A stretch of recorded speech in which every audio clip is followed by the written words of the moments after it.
What if the way you wake up each morning is quietly programming your entire existence? Most people don't realize this, but the first 30 seconds after your eyes open can determine whether you step into your day with intention or slip straight back into the machinery of autopilot without noticing. And for countless people, that machinery starts humming long before they're truly awake, guiding their thoughts before they've even had a chance to breathe. The alarm does not stir you from sleep so much as it yanks you into a script written by someone else, a script of urgency and lack. Your hand finds the phone, silences the noise, and the mind flickers on not with possibility, but with a low, buzzing dread. Emails, notifications, the list of yesterday's unfinished business and today's demands arrive as a torrent before you've even chosen to open the door of your own consciousness. You are in motion before you are awake, reacting instead of creating. This is the first sign of autopilot. You begin on the defensive, already feeling behind. Your first conscious thoughts and actions set the neurological tone for much of what follows. They prime your brain's reticular activating system, a filter deciding what you will notice in the vast field of data around you. When you start by scanning for threats and obligations, you train this filter to see the world as problems to solve, not possibilities to explore. Your attention becomes a scarce resource, spent on defense before you've even gotten out of bed, leaving you mentally drained long before the day has truly begun. Think of your mind in those first fragile moments as wet cement, the impressions that land there, the worry from last night, the ping of a message, the weight of the to-do list set deeply. They harden into the foundation of your day. When you forfeit the chance to press your own intention into that soft material, you let the world's chaos shape you. A quirky fact underscores this. The word alarm comes from the Italian alarm, meaning to arms, a medieval call to battle. Is that really how you want your nervous system to greet the gift of a new morning? Your body hears that call. Your cortisol rises, your heart rate shifts, and your day launches from defensive preparedness, not open-hearted readiness. It's a subtle drain on your peace, a low-grade emergency humming under everything you do, influencing your choices even when you think you're on automatic mode. Welcome to the Learn While You Sleep YouTube channel. This video is created for calm, slow learning, so take a breath, dim the lights, and let yourself settle in. You don't need to do anything special. Just listen and allow these ideas to flow gently as you unwind. Let the rhythm of the narration give your mind a softer place to land, a space where you can actually hear yourself think again. The gentle antidote is not another task. It's about inserting a tiny pause, a few breaths where you remember you are a human being, not a human doing. Tomorrow, before your thumb finds the phone, before your feet hit the floor, try this. Notice the air filling your lungs. Feel the weight of your body on the mattress. Place a hand on your heart and feel its steady beat. Whisper a simple, anchoring word, here, or open, or thanks. It's not about achieving bliss. It's about creating a crack in the automatic script, a moment where you reclaim authorship. In that pause, the wet cement of your mind receives a different impression, one of presence and safety. These few seconds might seem small, but they reshape the emotional temperature of your entire morning, giving you a chance to start with clarity instead of chaos. The day will rush in soon enough, but for those few seconds, you are not behind. You are simply present. And from that small point of presence, everything flows differently. You might still check your phone, but perhaps with a breath first. You might still face the list, but from a center that remembers you hold the pen. What quiet intention could you plant in that space tomorrow morning? Something gentle, something simple, something that feels like it belongs to you. Before you drift on, if you're enjoying the video, feel free to let me know where you're watching from. It's always nice to see the range of places these videos reach. Maybe you're listening from your room, on a walk, during a study break, or just winding down before sleep. Drop a quick comment if you'd like. It helps me see how far these stories travel. And if this chapter helped you slow down, a like or a share really supports the channel. You can also tap the hype button so the video reaches even more people who might need a calmer moment in their day. And of course, if you want more content like this while you rest, feel free to subscribe. It genuinely helps the channel grow and keeps these videos coming. You can't recall yesterday's small moments. The details blur into a grey wash of routine. You breathe out, a long sigh that seems to hold the fatigue of days. Now, try to remember yesterday, not the big meetings or the major errands, but the small sensory stitches that held the fabric of the day together. The precise way the light fell across the kitchen table at breakfast, painting stripes of gold on the wood grain, the exact feeling of the air on your skin when you first stepped outside. Was it crisp or damp? The fleeting expression on a stranger's face you passed on the street, a hint of worry, a moment of distraction, a private smile. For many of us, these moments are gone, evaporated like morning mist. They blur into a general greyish feeling of Tuesday or last week, a homogeneous paste of time. This isn't merely a failure of memory, it's a diagnostic symptom of inattention. When you live on autopilot, your brain doesn't bother encoding most experiences into long-term memory. They are deemed unimportant, mere repetitions of a well-known script. The psychological truth is stark and non-negotiable. We remember what we pay attention to. If you pay attention to nothing in particular, you remember nothing in particular. Your life becomes a series of days you can't distinguish, a movie with all the scenes shot in the same dull, flat light. You have lived, but you have not collected the evidence. This blurring has a quiet, cumulative cost. It starves your sense of a lived, textured life. Our personal narratives, the stories we tell ourselves about who we are and what our life means, are built from specific, vivid moments. The unexpected crunch of leaves underfoot on a paved path, the startlingly perfect tart sweetness of a strawberry, the sudden, unguarded kindness in a friend's eyes when they thought no one was looking. Without these granular details, your inner story becomes vague and generic. It lacks color, contour, and emotional resonance. It's like trying to describe a painting you only ever glanced at from across a crowded room. You know it was a landscape, maybe with some trees and a river, but you can't recall the specific hue of the sky at dusk, or the way the brushstrokes suggested movement in the water. The autopilot mind, in its quest for efficiency, filters out novelty as irrelevant noise. It seeks the familiar pattern to conserve cognitive energy, but in doing so, it makes your perceived world and your memory of it profoundly smaller and less rich.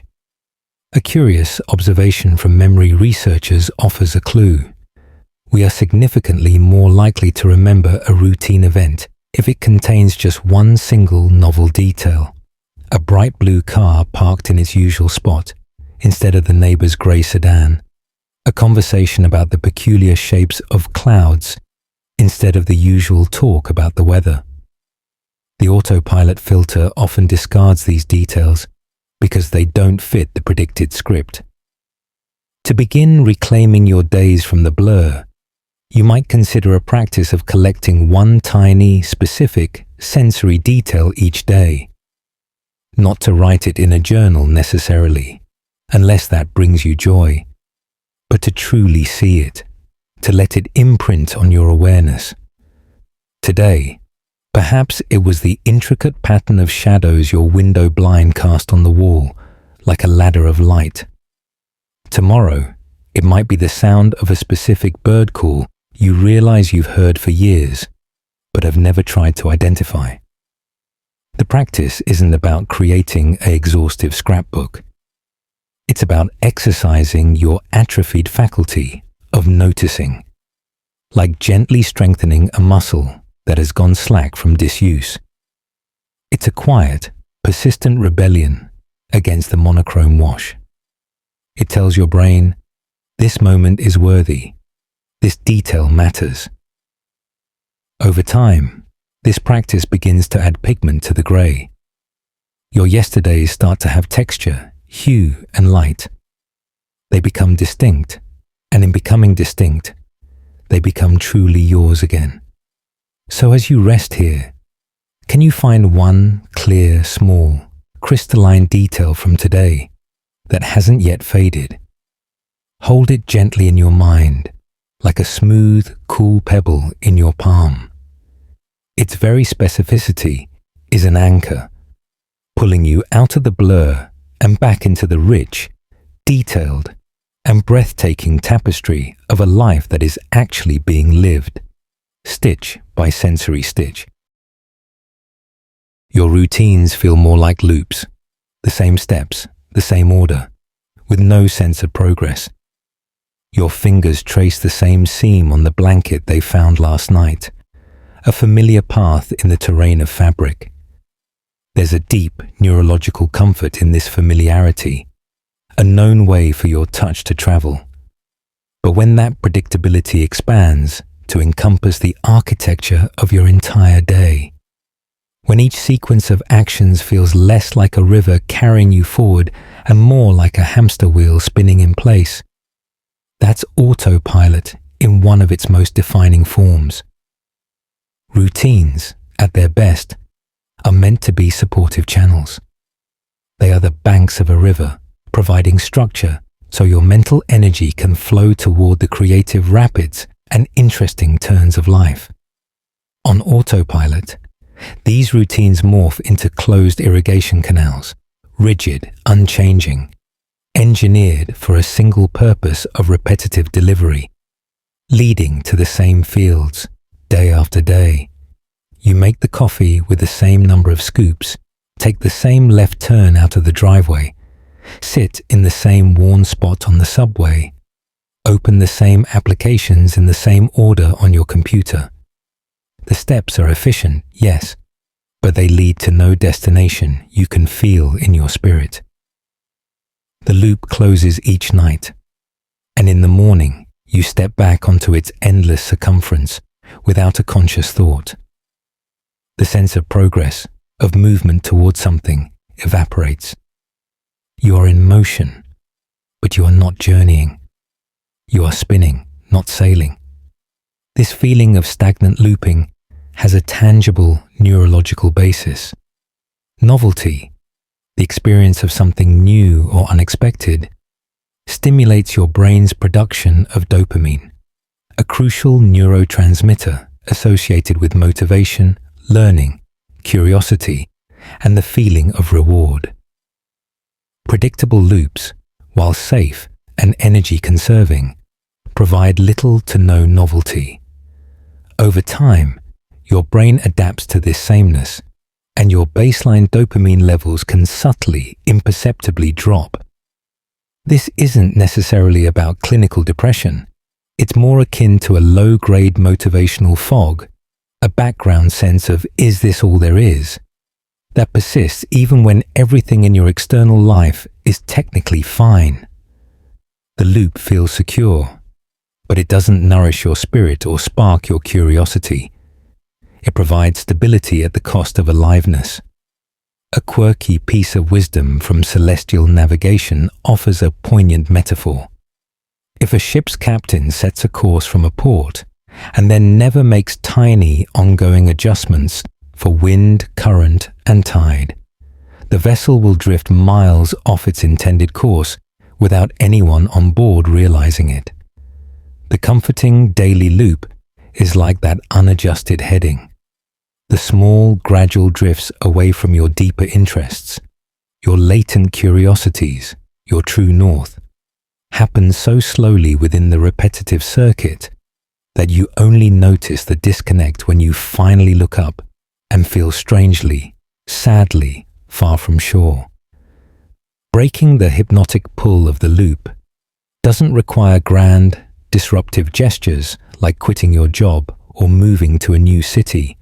It asks for something simpler yet more subtly powerful: micro-adjustments. These are tiny, intentional variations inserted into the known sequence, whose sole purpose is to remind your brain it is alive, awake, and capable of navigation. Take a different side street on your evening walk, even if it adds 30 seconds. Use your non-dominant hand to brush your teeth for part of the routine. Sit in a different chair to drink your morning tea. Listen to a genre of music you never consciously choose. These acts are not life hacks for optimization. They are neurological and psychological interrupts. They send a small, bright pulse of novelty through your system, jolting your awareness just enough to look up from the well-worn track and remember, I am the walker. I am not the path. Each tiny, deliberate variation is a whisper from your conscious self to your autopilot programming. You are still in charge here. You can still choose.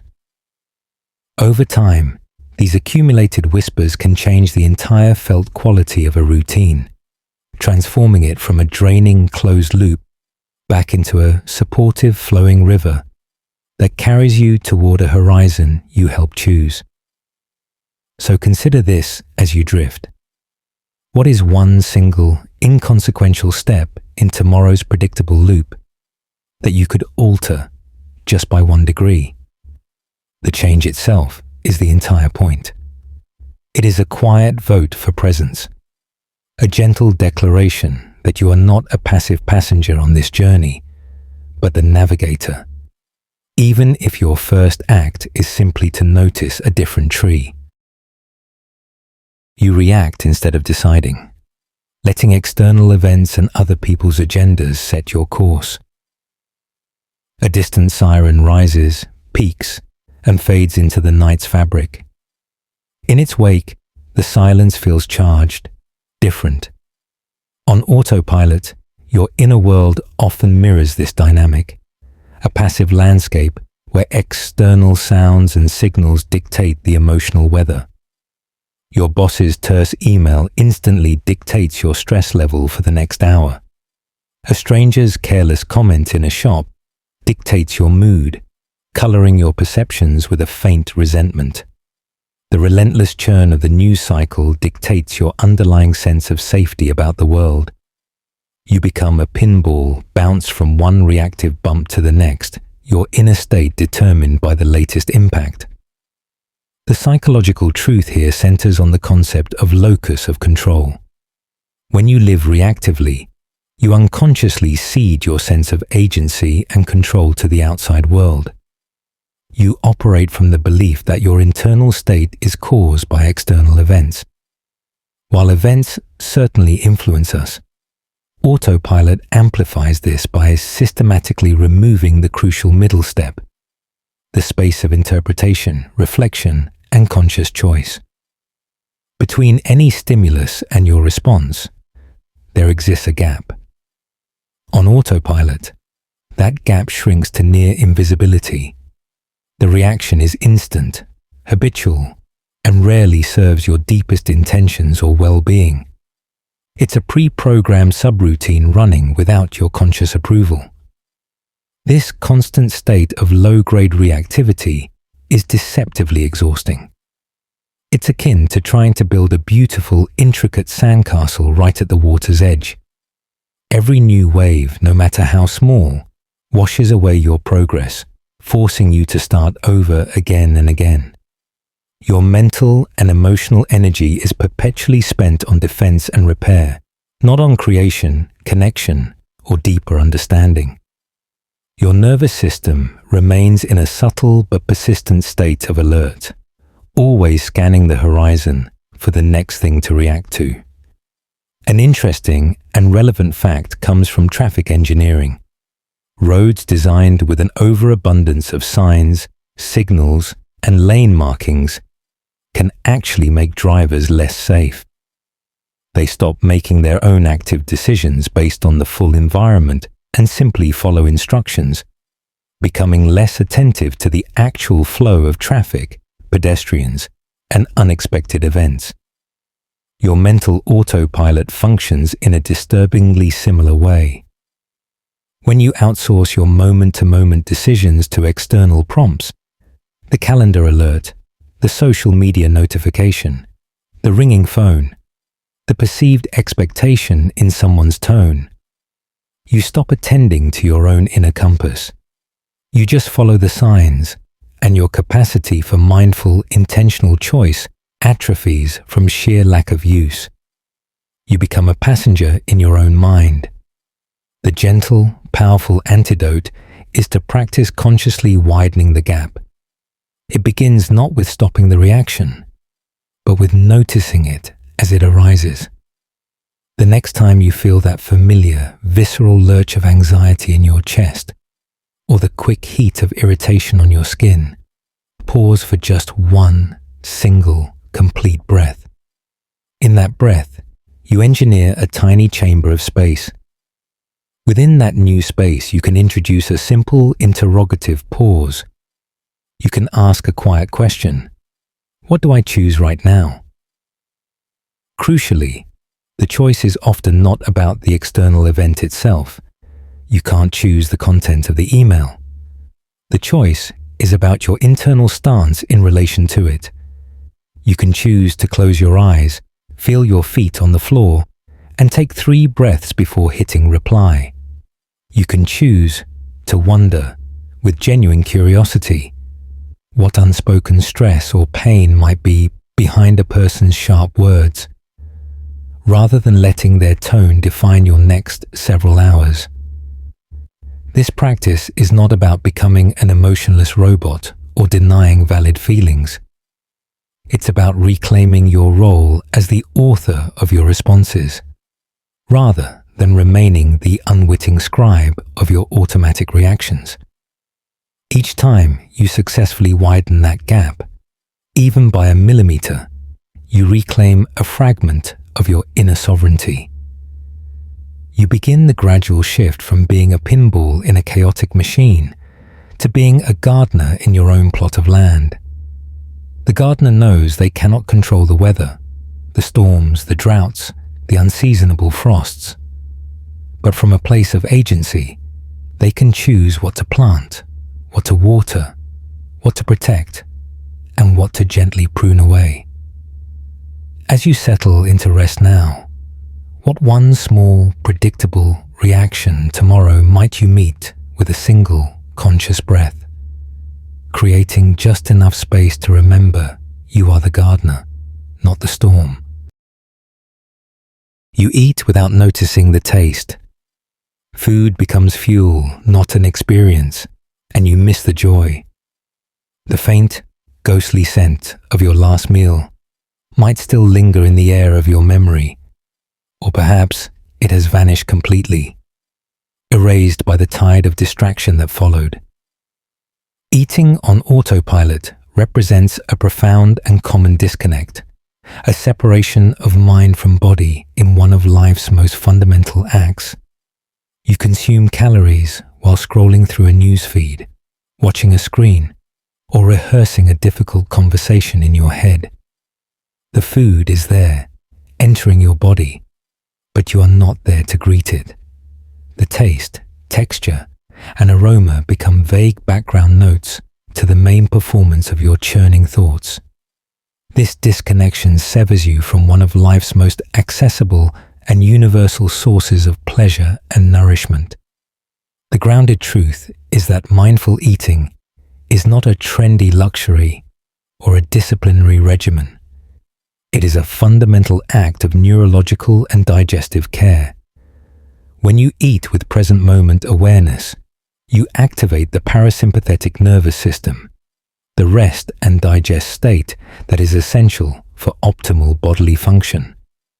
Your body actually absorbs nutrients more effectively, and signals of fullness are registered more accurately.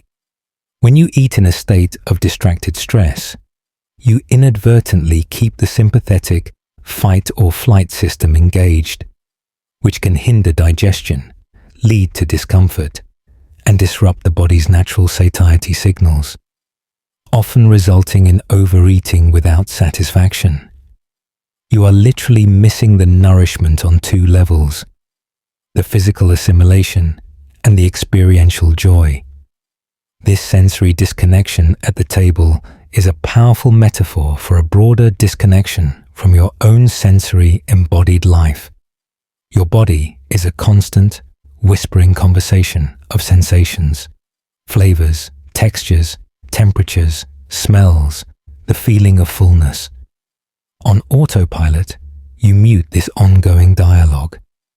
Food becomes purely utilitarian, a fuel-up task to be checked off between other, seemingly more important activities. You might eat something truly delicious, prepared with care, but if your mind is elsewhere, the pleasure signal gets lost in the cognitive noise. It is like receiving a beautifully handwritten letter from a dear friend and leaving it unopened on the table day after day because you're too busy sorting the mail. A quirky observation from the world of sensory science illustrates the power of attention. Expert wine tasters or perfumers not only have a specialized vocabulary for describing taste and smell, but brain scans show they also have more developed and active sensory processing regions. Their sustained, focused attention has quite literally changed their physiological capacity for perception. While you need not become a sommelier, the core principle holds true. What you pay attention to grows richer in your lived experience. Consistently ignoring the taste of your food is a small but steady way of telling your senses they don't matter, gradually shrinking your own innate capacity for simple, embodied joy. Reclaiming this connection can serve as a gentle, powerful gateway back into your own lived experience. The practice can begin with just one deliberate bite. Tomorrow, before you begin a meal, pause for a 5-second look at your food. Notice its colors, its shapes, the way the light touches it. Then, take one single bite and consciously set your utensil down. Close your eyes if it feels comfortable. Chew slowly without rushing to the next bite. What textures do you feel against your tongue and teeth? Is it creamy, crunchy, fibrous, smooth? Can you detect layers of flavor? Sweetness first, then a hint of salt, then an earthy aftertaste. There is no exam, no right answer. The goal is simply to be present, fully, with that one bite. You may be astonished at the universe of flavor and sensation packed into a single blueberry, a slice of cheese, or a spoonful of soup when you actually meet it with your full attention. This is not about turning every meal into a silent, austere meditation. It is about inserting a few seconds of pure sensory presence into a daily act you perform multiple times a day. In those seconds, you are not planning, worrying, or consuming information. You are simply tasting. You are reminding the neglected parts of yourself that you inhabit a body capable of profound delight, and that this delight is available in the simplest, most ordinary of acts. It is a quiet, sensual rebellion against the rush, a way of savoring your path back to yourself, one mindful, flavorful bite at a time. You default to the same choices every time. From coffee to clothes, the path of least resistance. Your hand reaches for the same side of the bed every single time, finding its familiar landing spot in the dark. This predictability is a deep comfort, a known landmark in the uncertain terrain of waking. But when this unconscious consistency bleeds into every minor choice across your day, the same breakfast, the same podcast during your commute, the same route to work, the same brand at the grocery store, the same genre of book before bed, it transforms from a comfort into a quiet cage. Autopilot adores efficiency, and nothing is more cognitively efficient than eliminating choice altogether. Your brilliant brain, in its quest to conserve precious mental energy for perceived larger threats or problems, creates a powerful shortcut when in situation X automatically execute behavior Y.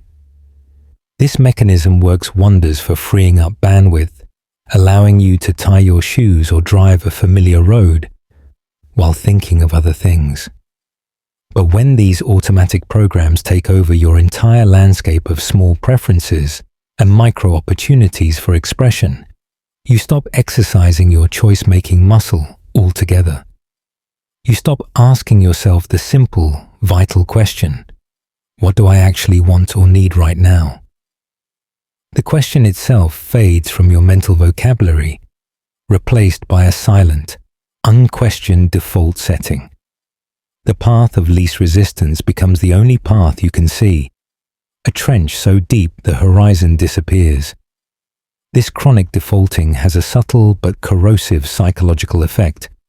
It reinforces a passive, spectator-like identity.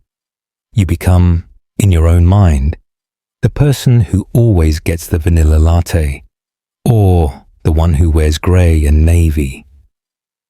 While there is absolutely nothing wrong with vanilla or grey, the lack of conscious selection means these choices are no longer active expressions of preference or style. They are merely artifacts of inertia, ghosts of decisions made long ago. You are not actively choosing your life's texture. You are passively accepting the preset. Neuroscience provides a clear rationale for breaking this cycle. Making novel choices, even inconsequential ones, strengthens the prefrontal cortex, the brain's executive command center responsible for willpower, intentional action, and complex decision-making. By always defaulting, you are allowing this crucial part of your brain to get a little softer, a little less practiced, like a muscle left unused.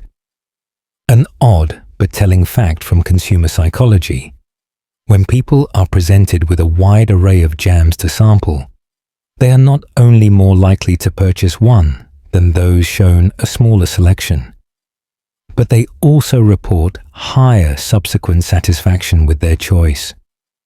The act of choosing, of comparing, contemplating, and finally deciding, creates psychological investment and ownership in the outcome.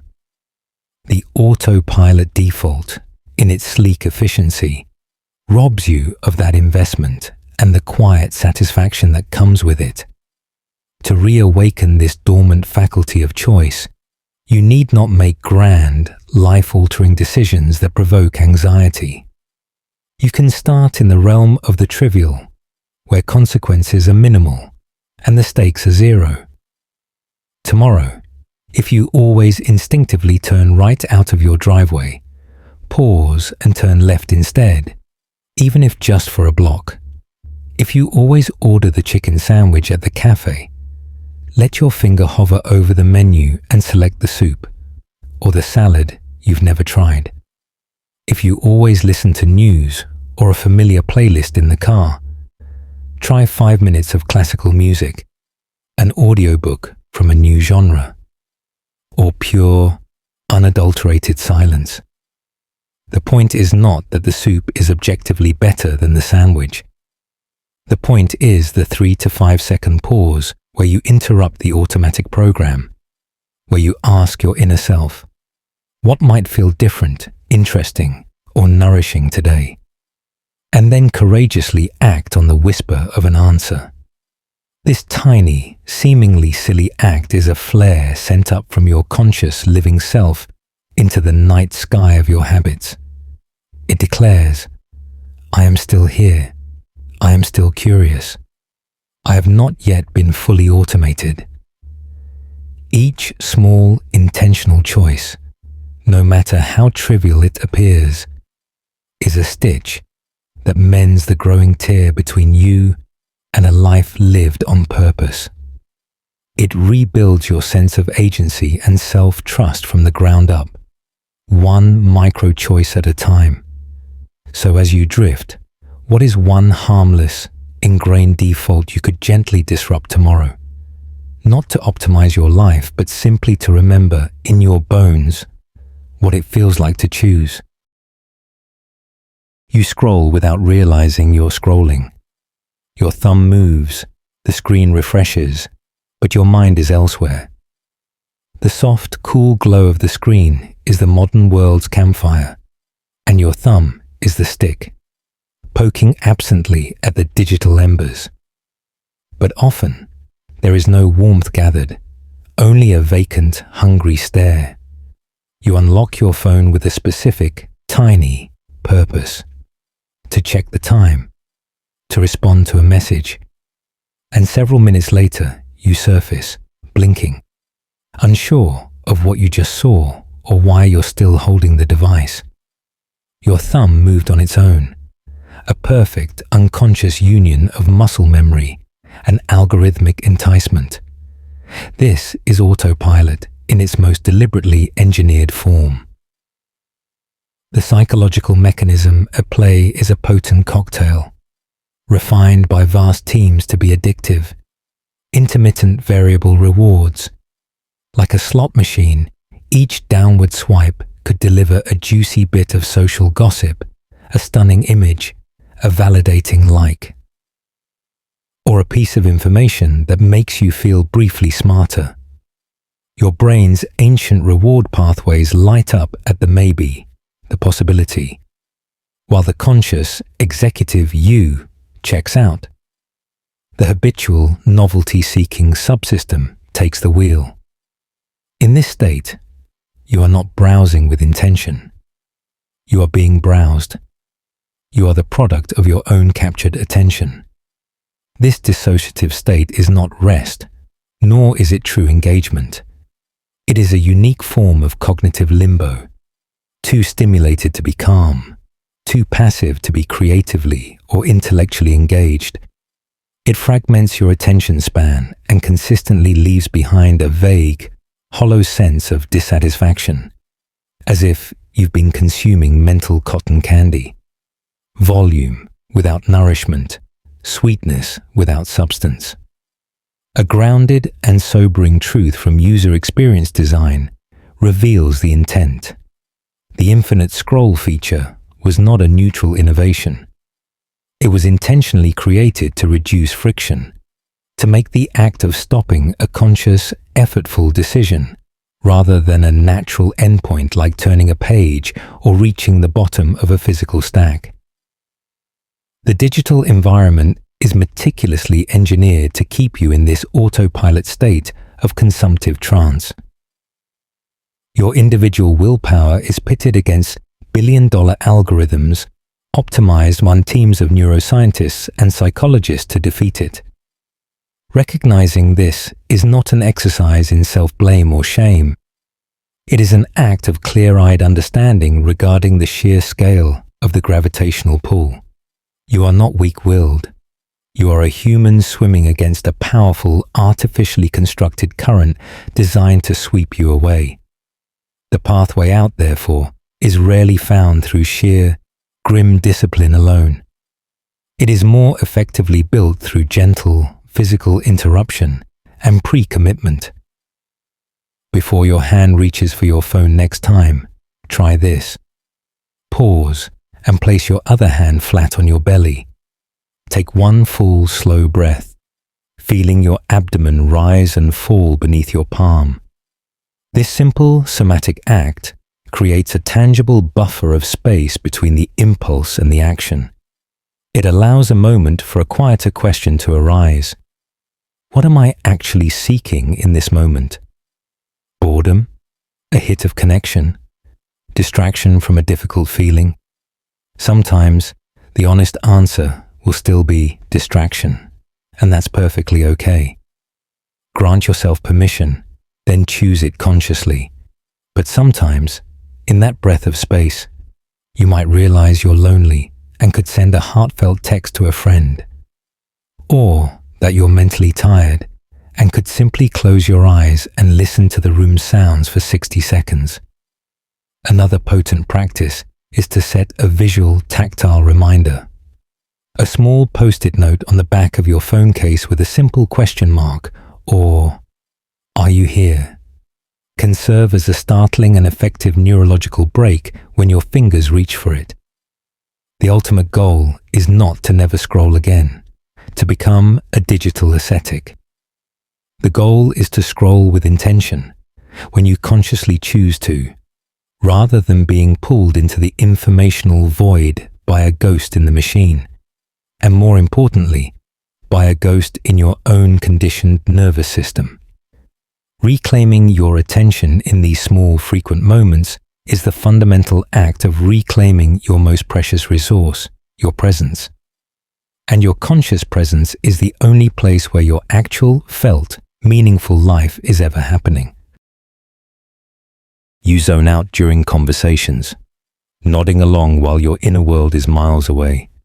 Their lips are moving, sound is forming words, and you are already 3 steps ahead, crafting your clever response, or mentally composing your grocery list, or replaying an awkward moment from earlier in the day. You catch the tail end of a sentence and offer a generic, all-purpose or "yeah, totally," hoping the tone fits the emotional contour of what was just said. The person across from you becomes a pleasant, blurry backdrop to the much louder, more urgent drama of your own internal monologue. This is social autopilot. The grounded truth here is both beautiful and challenging. True, deep listening is a radical act of generosity and presence. It requires you to temporarily surrender your own agenda, to quiet your internal narrator, and to create a silent, open, receptive space within yourself to fully receive another person's world, their words, their emotions, their unspoken subtext. On autopilot, you protect that inner space fiercely. You let their words bounce off the soundproof glass of your own preoccupations.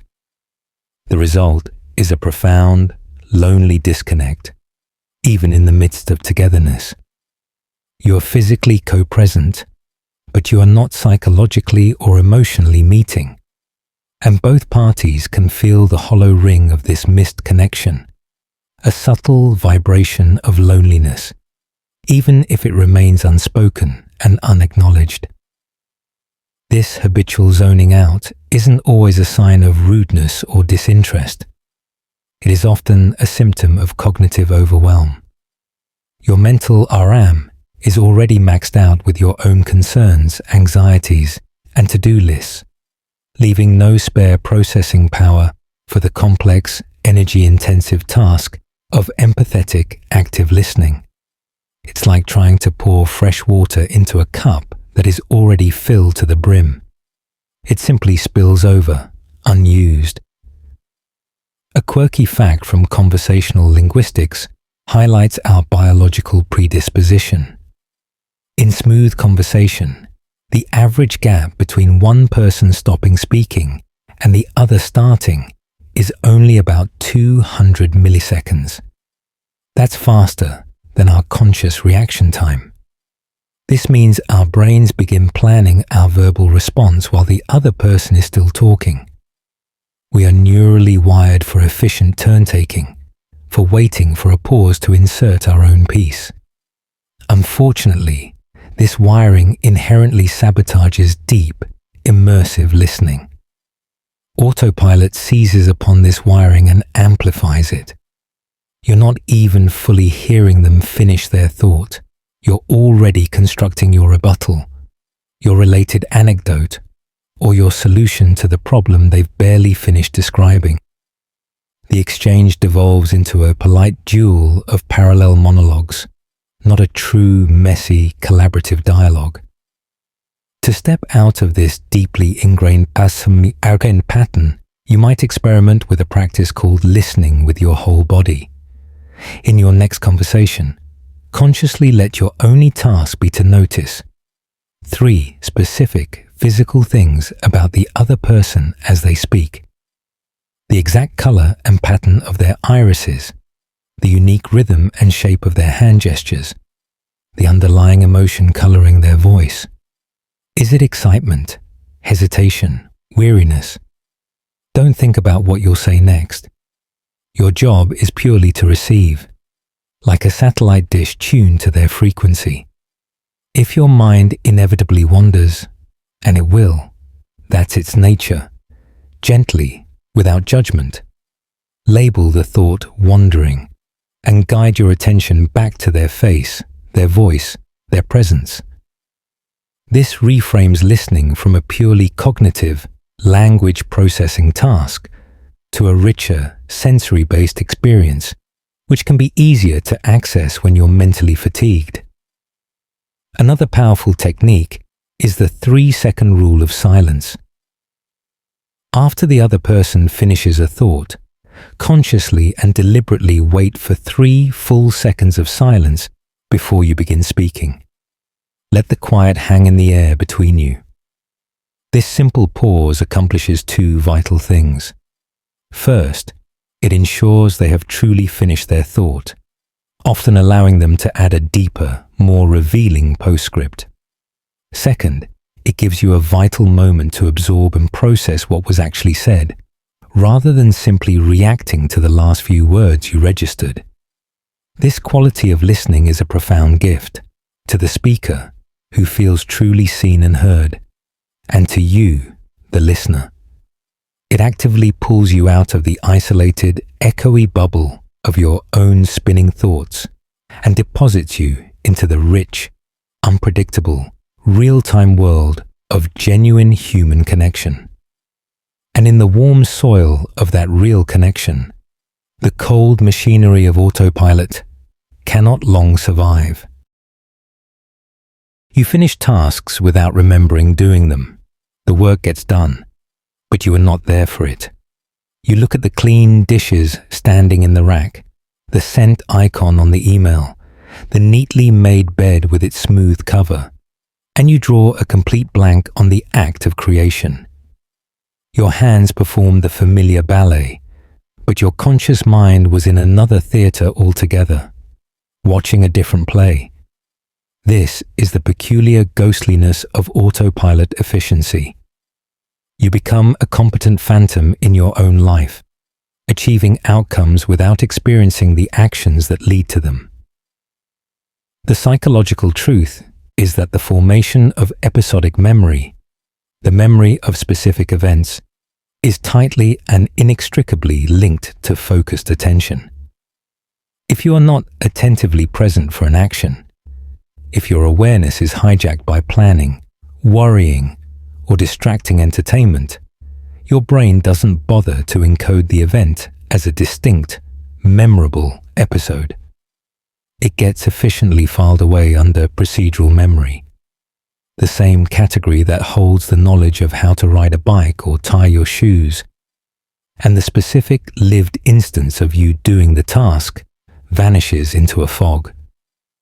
While this neurological shortcut saves precious mental space, it also creates a strange and disorienting form of amnesia.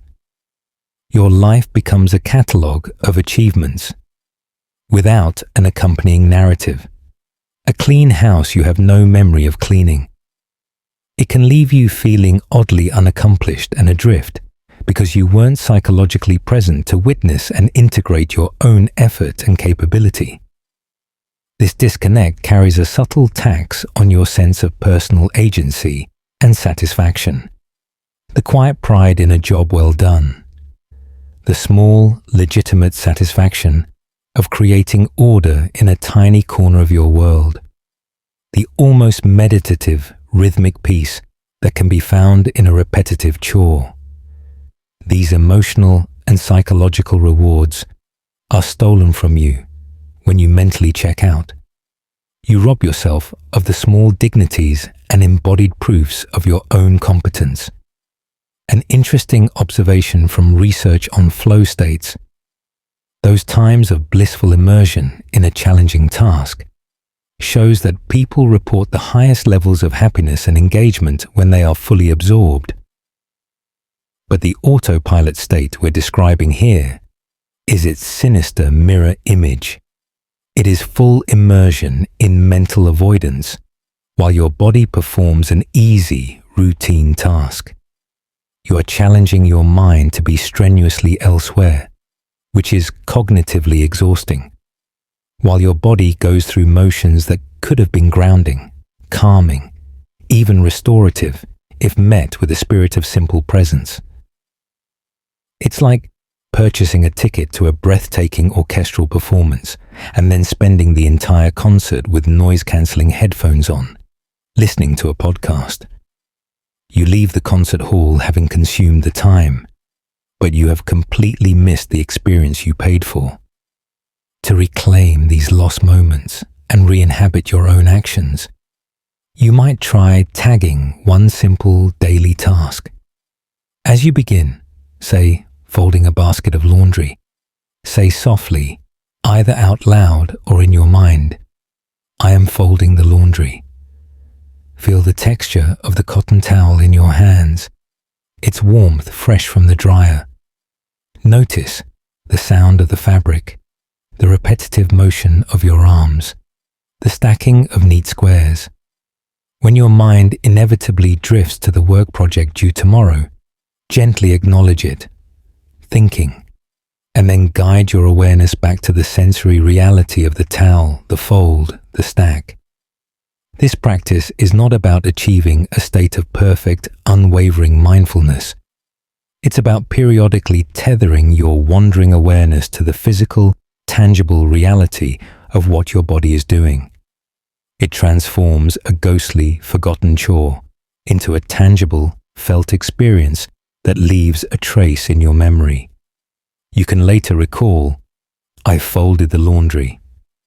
I felt the warm towels." You were there.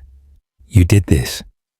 You remember the weight of the wet dish in your hand, the scent of the soap, the gleam of the clean plate. Over time, this gentle practice can begin to pop the pervasive bubble of autopilot amnesia. Your days will gain substance and texture not from the occasional grand event, but from the rediscovered presence in 1,000 small, ordinary doings. You start to truly inhabit your life again, room by room, task by task, moment by consciously remembered moment. You misplace things constantly. Keys, phone, glasses, because you weren't present when you put them down. Your hand performs the familiar, frantic patting dance against your pockets and bag. Keys, phone, wallet. Where did they go this time? You were certain you placed them on the kitchen counter. Or was it the hall table, the bedroom dresser? This daily minor scavenger hunt is a classic, telltale signature of life on autopilot.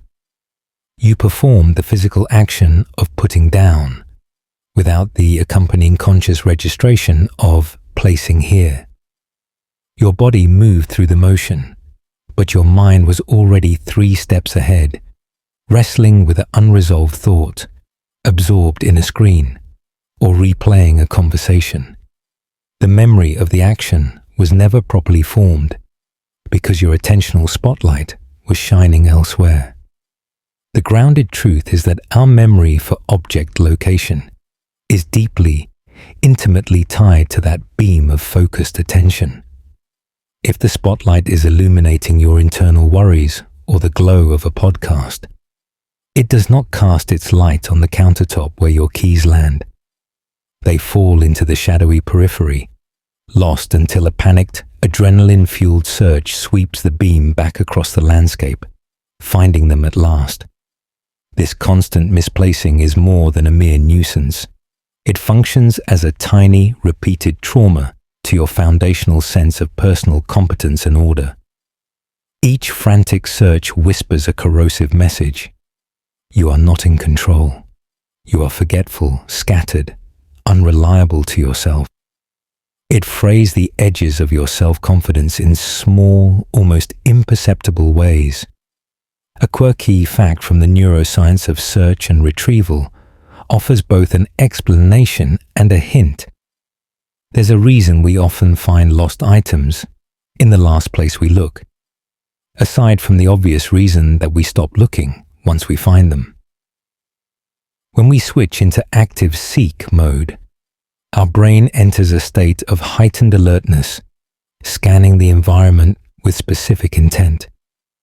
When we finally spot the glint of our keys, a palpable rush of relief chemicals floods our system, which actually serves to strengthen the memory of that specific location for next time.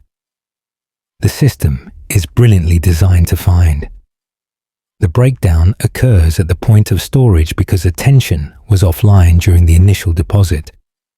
It's a perfect system working perfectly to solve a problem it shouldn't have to solve if the initial step had been conscious. The fix is almost embarrassingly simple in concept, yet it requires the crucial act of breaking the autopilot trance at the decisive moment. It's called the say it aloud technique. When you put down your keys, your glasses, your wallet, your passport, pause for a half second and verbally declare out loud, keys on the hook by the door, glasses on the bedside table, wallet in the top drawer. The act of speaking forces a moment of multimodal conscious engagement. It marries the physical action, placing, with a verbal label and an auditory signal, your own voice, creating a far stronger, more resilient memory trace across several areas of the brain. It takes 2 seconds. You may feel slightly silly the first few times you do it, speaking to an empty room, but the profound relief of almost never having to search again is immediate and powerful. This practice accomplishes much more than just finding your possessions. It is a tiny, consistent, daily ritual of presence. Every time you announce where you've placed something, you are effectively announcing to your own brain, I am here, in this moment, performing this specific action. You are training your neural pathways to couple physical action with conscious awareness. Over time, the frantic patting of pockets becomes a rare event, and in its place grows a quiet, reliable, embodied knowing. You know where your things are because you were present when you put them there. You know where you are because you are practicing, in these micro moments, the art of showing up for your own life. You always choose the safe option. Avoiding risk becomes the default, even when it costs growth. The weight of the mattress feels solid, immutable beneath you. It holds you without question, a perfect known quantity. There is a deep comfort in this certainty, a relief in not having to test the reliability of your support. In many corners of your waking life, this same preference for the known, the proven, the risk-averse path hardens into an automatic setting. When faced with a choice, a new project at work, a social invitation that stretches your comfort zone, a creative endeavor with a high chance of initial failure, you find your internal compass swinging unerringly toward the option labeled safe. It's not a conscious calculation of pros and cons. It's a pre-conscious tilt, a gravitational pull toward the harbor, away from the open sea. The grounded truth here is rooted in our evolutionary biology. Your brain is wired with a powerful negativity bias. It is engineered to prioritize avoiding threats and losses over acquiring potential gains. This was brilliant for survival on the savannah, where a single misstep could be fatal. In the modern world, where threats are more often psychological, rejection, embarrassment, failure, than physical, this same bias can become a cage. It interprets any uncertainty as danger and any potential failure as a threat to be avoided at all costs. Autopilot seizes upon this hardwiring. It outsources your decision-making to the ancient, fear-based parts of your brain, bypassing the newer cortical regions capable of weighing long-term growth against short-term comfort. This chronic preference for safety has a compounding effect on your life's trajectory. Each safe choice might feel inconsequential in isolation, but together they form the walls of a corridor that grows gradually narrower over time. You stop exploring new skills because the beginner phase is awkward. You avoid difficult conversations because the emotional turbulence feels threatening. You stay in comfortable but unfulfilling situations because the devil you know seems preferable to the angel you don't. A quirky and revealing fact from behavioral economics is the concept of loss aversion. We feel the pain of losing $100 about twice as acutely as we feel the pleasure of gaining $100. Our neural circuitry is literally skewed to make us overly cautious. Autopilot leverages this, making the safe choice not just easy, but feeling correct. The problem is that all meaningful growth, intellectual, emotional, spiritual, creative, requires stepping into the arena of uncertainty, where loss, failure, and discomfort are not just possibilities, but essential teachers. The invitation here is not to become a reckless thrill seeker. It is to begin introducing tiny, manageable doses of smart uncertainty into your life, to remind your nervous system that not all unknown outcomes are predators. This is about recalibrating your risk thermostat, degree by gentle degree. Tomorrow, you could practice by making one micro choice that has a tiny element of the unknown. It could be ordering a dish you can't pronounce at a restaurant, introducing yourself to someone you see regularly but have never spoken to, or sharing a personal opinion in a meeting that might be mildly unpopular. The scale of the risk is irrelevant.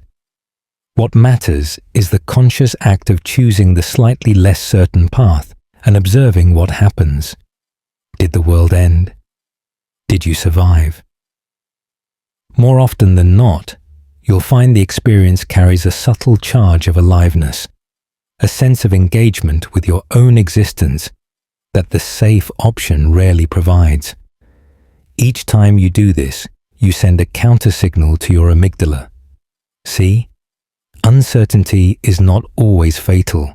It can be where life happens. Over time, this practice can widen the corridor of your choices. You begin to reclaim the right to ask yourself not just what is safest, but what would be most alive? What one pea-sized risk could you take tomorrow? Not to achieve an outcome, but simply to remind the ancient, cautious parts of you that you are still here, still capable of steering your ship into interesting, uncharted waters. You avoid any change that requires thinking. New routes, new methods, new ideas are dismissed without consideration. A faint, cool draft finds its way to your cheek, a slight change in the room's atmosphere. Instinctively, you might pull the blanket closer, seeking to restore the previous, comfortable state. This physical reflex mirrors a mental one. When presented with a change to your routine, a new software update, a different process at work, a suggested alternative route for your evening walk, your first automatic response is often a subtle internal no. Not a considered rejection, but a flinch. a mental pulling of the blanket. You dismiss it, not because you've evaluated it and found it wanting, but because it requires cognitive effort to consider. It threatens the smooth, effortless operation of your autopilot programs. The psychological truth at play is cognitive load, and the brain's inherent laziness, known as the principle of least effort. Your brain is a spectacular energy manager, and it aims to run its operations using the fewest possible calories. Established routines and familiar methods are neural superhighways, well paved, fast, and efficient. Considering a change means leaving that highway, bushwhacking through unfamiliar neural undergrowth, which consumes significantly more glucose and conscious attention. Autopilot's mandate is to conserve energy, so it systematically steers you away from any detour that requires this kind of mental expenditure. The new idea isn't judged on its merits. It's rejected on the basis of its metabolic cost. This automatic dismissal is the enemy of innovation, adaptability, and personal freshness. It keeps you running on outdated software, both literally and metaphorically. You stick with the clunky, familiar app because learning the new one seems like a hassle. You follow the same inefficient work process because rethinking it feels taxing. You miss out on a more beautiful walking path because your brain has already mapped the shortest, most familiar one and doesn't want to redraw the map. An interesting observation from organizational psychology is that teams often fall into routine rigidity long after a process has stopped being optimal, simply because the collective cognitive cost of re-evaluation is perceived as too high. On a personal level, this rigidity slowly fossilizes your life. Your world becomes increasingly predictable, not because it's the best world possible, but because it's the one that requires the least thinking. You trade potential vibrancy for cognitive convenience. To counteract this inertial pull, you can practice cultivating a stance of gentle curiosity toward proposed changes, no matter how small. The goal isn't to blindly accept every new thing, but to insert a pause between the automatic no and your final decision. When you feel that instinctive flinch, that mental blanket pull, try asking one simple question. What if I explored this for just 5 minutes? Commit not to adopting the change, but merely to investigating it. Spend 5 minutes looking at the tutorial for the new software. Walk the first 5 minutes of the suggested new route. Read the summary of the new proposed method. This time-boxed exploration dramatically lowers the perceived threat. It's not a commitment to a grueling mental marathon. It's a short, controlled experiment. Often, you'll find the initial resistance melts away once you engage, and you might even discover an improvement. But even if you return to your original way, you have done something vital. You have chosen from a place of considered preference, not from a place of automatic energy-conserving aversion. You have reminded your brain that you are the pilot, capable of evaluating the terrain, not just a passenger on the most well-worn track. What one tiny proposed change have you been automatically dismissing that you could give a mere 5 minutes of open-minded exploration tomorrow? You feel like life blends together. Days, weeks, months merge into a monochrome stream. The darkness behind your eyelids is uniform, a seamless velvet. Without the punctuation of distinct sights and sounds, time in this space feels infinite and undifferentiated. This sensory sameness is a nightly metaphor for the experience of autopilot weeks and months. When you live reactively, moving from task to task without conscious intention or memorable engagement, your life loses its punctuation marks. Days lack defining moments. They simply elide into one another. You reach Friday and cannot differentiate it from the Tuesday that preceded it, beyond the label on a calendar. The weeks become a bland, monochrome stream flowing past, rather than a varied landscape you are actively traversing. This blending phenomenon is a direct consequence of how memory works. We need contrast, novelty, and emotional resonance to create distinct memory files. When every day is a similar pattern of similar actions performed with similar levels of distracted attention, the brain has nothing to tag the day with. It all gets stored in a generic, blurry folder labeled recent past. The psychological result is a profound sense of time acceleration and existential flatness. Life feels like it's passing you by because you are not creating enough distinctive landmarks to slow down your perception of its passage. This temporal blur is more than just a feeling. It's a thief of meaning. Our sense of a coherent, progressing life story is built from chapters and scenes. When everything blends, the story disappears, leaving only a vague, unsatisfying summary. You might achieve a lot in a year, but if you can't recall the specific struggles, joys, and turning points, it feels oddly hollow. A quirky but telling fact comes from vacation research. People who take several short trips throughout the year often report feeling like they had more time off than those who take one long block. The reason is the peak-end rule and the power of distinct segments. Multiple trips create more beginnings and endings, more distinct memory packets, which stretch out the subjective experience of time. Autopilot living eliminates these segments. It's one long, uninterrupted trip with no sightseeing stops. To reintroduce contrast and stop the blur, you must become the author of your time's punctuation.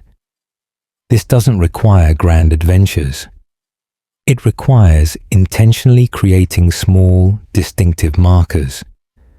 Designate a weekly ritual that differs from your work week, a Sunday morning hike, a Friday night movie tradition, a Wednesday evening phone call with a distant friend. The consistency of the ritual itself creates a framework, while the activity within it provides a distinct sensory experience. More simply, at the end of each day, ask yourself, what was one thing that made today different from yesterday? It could be as small as trying a new tea, seeing a spectacular sunset, or having a moment of genuine laughter with a colleague. The act of looking for the difference forces your brain to scan for novelty, thereby highlighting it and creating a memory tag. Over time, these small tags become the chapter headings in your story. They introduce texture, color, and rhythm into the monochrome stream. Your life stops blending and starts becoming a collection of moments, some ordinary, some distinctive, but all consciously noted. In doing so, you reclaim your time from the blur and gift yourself the feeling of a life being lived, day by discernible day. You don't question your habits anymore. They are just what you do, even if they no longer serve you. Your breathing has settled into its own quiet, unconscious rhythm. You do not will each inhale. It simply happens. A perfect, life-sustaining habit. This is the power and the peril of automation.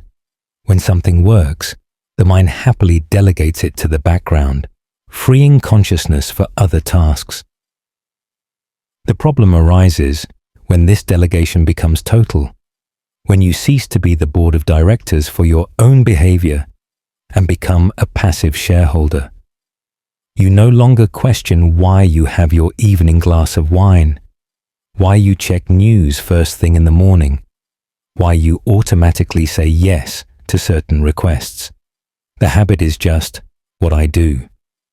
It has fused with your identity, becoming invisible to you, even as its effects, good, neutral, or harmful, ripple through your life. The grounded truth is that habits are formed to solve problems efficiently. But the problems of your past are not always the problems of your present. The after-work scroll habit might have formed to decompress from a high-stress job you left 2 years ago. The automatic yes might have been a strategy to feel needed in a different phase of life. Autopilot keeps running the program long after the original need has evolved or vanished. You follow the ghost of a past decision. This lack of internal inquiry creates a quiet stagnation. You might feel stuck or vaguely dissatisfied, but because you're not in the habit of examining your habits, you look for external causes, your job, your relationships, the world, when the architecture of your daily routine might be the very thing holding the old pattern in place. An insightful proverb from systems thinking states, "To the person who only has a hammer, every problem looks like a nail." When you live on autopilot, your suite of habits is your toolbox. If you never open the box to look inside, you'll keep using the same tools, even for tasks they're poorly suited for, never wondering if a screwdriver or a wrench might work better. Your life becomes a series of hammered nails, some of which are actually screws in disguise. Reclaiming agency begins with a simple, non-judgmental audit. Pick one routine behavior, just one, that feels neutral or even slightly negative. Perhaps it's reaching for your phone within 60 seconds of waking up. For 1 week, your only job is to notice yourself doing it. Don't try to change it yet. Just observe the trigger, the alarm going off, opening your eyes, the routine, hand reaching for phone, and the craved reward, distraction, information, connection. This observation alone shines a light into the automated machinery. After a week of noticing, you can ask the gentle, powerful question, does this habit still serve the person I am now? What need is it truly trying to meet, and is there a better way to meet it? Perhaps the need for a gentle transition from sleep could be better met by stretching for a minute or looking out the window. The act of questioning is the antidote to autopilot. It reinstates you as the conscious engineer of your own life, capable of updating old software. It transforms you from a passive executor of legacy code into an active programmer, writing the lines of your days with fresh eyes and clear intent. You move through the day on muscle memory. Your body knows the motions, but your mind is absent. Your body has already found the perfect position for sleep, a complex arrangement of limbs and angles achieved without a single conscious command. This is muscle memory in its beneficial form, your nervous system expertly managing the intricate details so your mind can rest.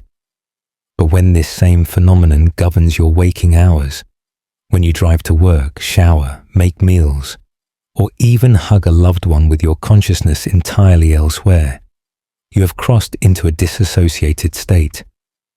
You're a ghost in your own machine. The body executes the familiar sequences flawlessly, a marionette moving on well-worn strings, while the puppet master mind is off in a separate room, preoccupied with abstract worries or fantasies. The psychological truth is that procedural memory, the how-to memory for skills, is stored in different brain structures than episodic memory, the memory of personal experiences. You can perfectly perform a task while forming zero conscious memory of having done so. This is why you can arrive at your destination with no recollection of the journey. Your autopilot body got you there safely, but you didn't take the trip. Living perpetually in this state of muscle memory motion creates a profound sense of disembodiment. You lose touch with the sensory richness of being alive in a physical form. The feeling of water on your skin, the subtle play of muscles as you walk, the taste of the air, all become background noise to the louder drama of your thoughts. This disconnect isn't just a philosophical loss. It has practical consequences. It makes you more prone to minor accidents, bumping into corners, spilling things, because your mind isn't monitoring your body in space. It also severs a key pathway to calm. Our bodies are anchors to the present moment. When we leave them to run on autopilot, we float untethered in time, often stuck in the past or future. An odd but beautiful fact from dance therapy highlights the alternative. When people are asked to move with conscious, slow attention to the sensations in their joints and muscles, it reliably reduces anxiety and increases felt presence. The mind cannot wander as far when it is diligently occupied with the detailed business of inhabiting the body. The practice to counter this is called coming to your senses. It involves periodically dropping out of your mental narrative and performing a full scan of your physical reality. You can do this right now. Without moving, bring your attention to the soles of your feet. Feel the pressure, the texture of the sheets or socks against them. Slowly move your awareness up through your ankles, calves, knees, feeling weight, temperature, any subtle tensions. Continue this journey all the way to the crown of your head. The goal isn't to relax or change anything, just to feel it, to acknowledge, this is my body, it is here. Try applying this to one routine activity tomorrow. When you wash your hands, feel the temperature of the water, the slickness of the soap, the friction of your palms. When you walk, feel the lift, swing, and placement of each foot. This is not about slowing down your day. It's about recruiting a portion of your awareness to be a witness to the miracle of your physical being in motion. Each time you do this, you recall your mind from its exile and reunite it with your body. You become whole again, present in your actions, inhabiting your life not as a ghost, but as a fully integrated sensing being. The autopilot of muscle memory remains a useful tool, but you reclaim the right to turn it off and fly manually whenever you choose, to feel the thrilling feedback of the controls in your own hands. You say, "I'm fine," without checking how you feel. The automated answer to a question nobody really wants to hear. The question hangs in the air, a polite social token. How are you? And your answer is already leaving your lips, smooth and practiced as a coin from a vending machine. "I'm fine." "Good, thanks." "Not bad." You don't pause to take an internal reading. You don't scan the emotional weather within. The response is automatic, a linguistic reflex designed to keep the social exchange moving, to avoid the vulnerability of a real answer, and perhaps most tellingly, to avoid the work of having to know how you actually are. This is emotional autopilot. You have outsourced your self-awareness to a script. The grounded truth is that emotional granularity, the ability to identify and name specific feelings, is a cornerstone of emotional intelligence and psychological health. When you repeatedly answer fine without checking, you are not just lying to others, you are lying to yourself. You are teaching yourself to ignore the subtle, important data your emotions are providing about your needs, your boundaries, and your well-being. Over time, this self-ignorance becomes a habit, and you become a stranger to your own inner life. This automatic deflection has a numbing effect. Emotions are meant to be felt, acknowledged, and processed. When you consistently brush them aside with a generic fine, they don't disappear. They go underground, often manifesting later as unexplained anxiety, low-grade irritation, physical tension, or a general sense of emptiness. You might genuinely not know why you feel off because you've stopped the practice of checking in. A quirky fact from linguistics: the English language has a surprisingly limited vocabulary for emotions compared to some other cultures. The Tamil language, for instance, has specific words for emotions like the feeling of realizing you've overestimated someone's character, or the feeling of a first taste of something sour. Our limited vocabulary can make the task of identification harder, but Autopilot compounds this by not even attempting the task. We default to the blandest, safest term in the lexicon: fine. It's a placeholder that stands in for a vast, unexamined landscape. To step off this automatic track, you can begin a practice of micro check-ins. These are not lengthy meditation sessions. They are 3-second pauses scattered throughout your day, where you ask yourself with gentle curiosity, what am I feeling right now? Don't reach for complex psychology. Use simple primary words: calm, anxious, tired, excited, irritated, content, sad, hopeful. Place a hand on your chest or your belly as you ask. Often, the body knows before the mind can label it. The goal is not to change the feeling, but to acknowledge it. To say to yourself, there's some anxiety here, or I'm feeling a quiet contentment. This simple act of recognition is a profound re-engagement with your own humanity. It tells your nervous system that its signals are valid and worth listening to. Then, the next time someone asks, "How are you?" you might still choose to say, "Fine," for the sake of social ease. That's perfectly okay. But you will know, in the private truth of your being, that you are not just fine. You are specific. You are nuanced. You are feeling something real. And by naming it, even silently, you reclaim authorship of your inner world. You move from being a responder with a script to being a witness with a curious and compassionate heart. You rarely experience real excitement.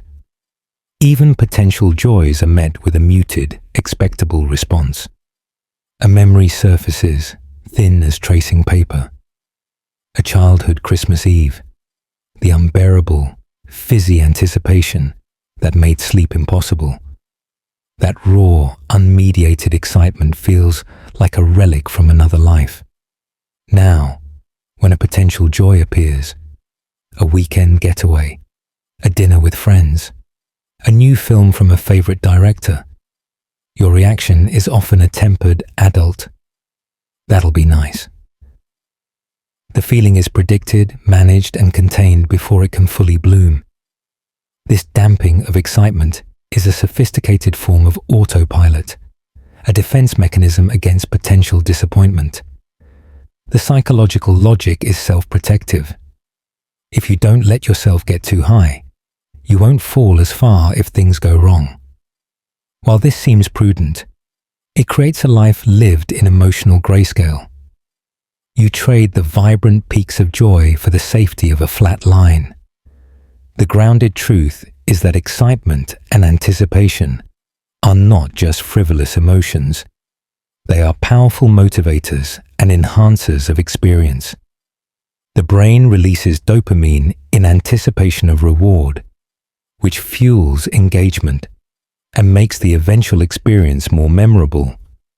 By preemptively muting this response, you rob the event of its full emotional and neurological color before it even happens. This habitual dampening is often linked to a cognitive distortion known as emotional reasoning in reverse.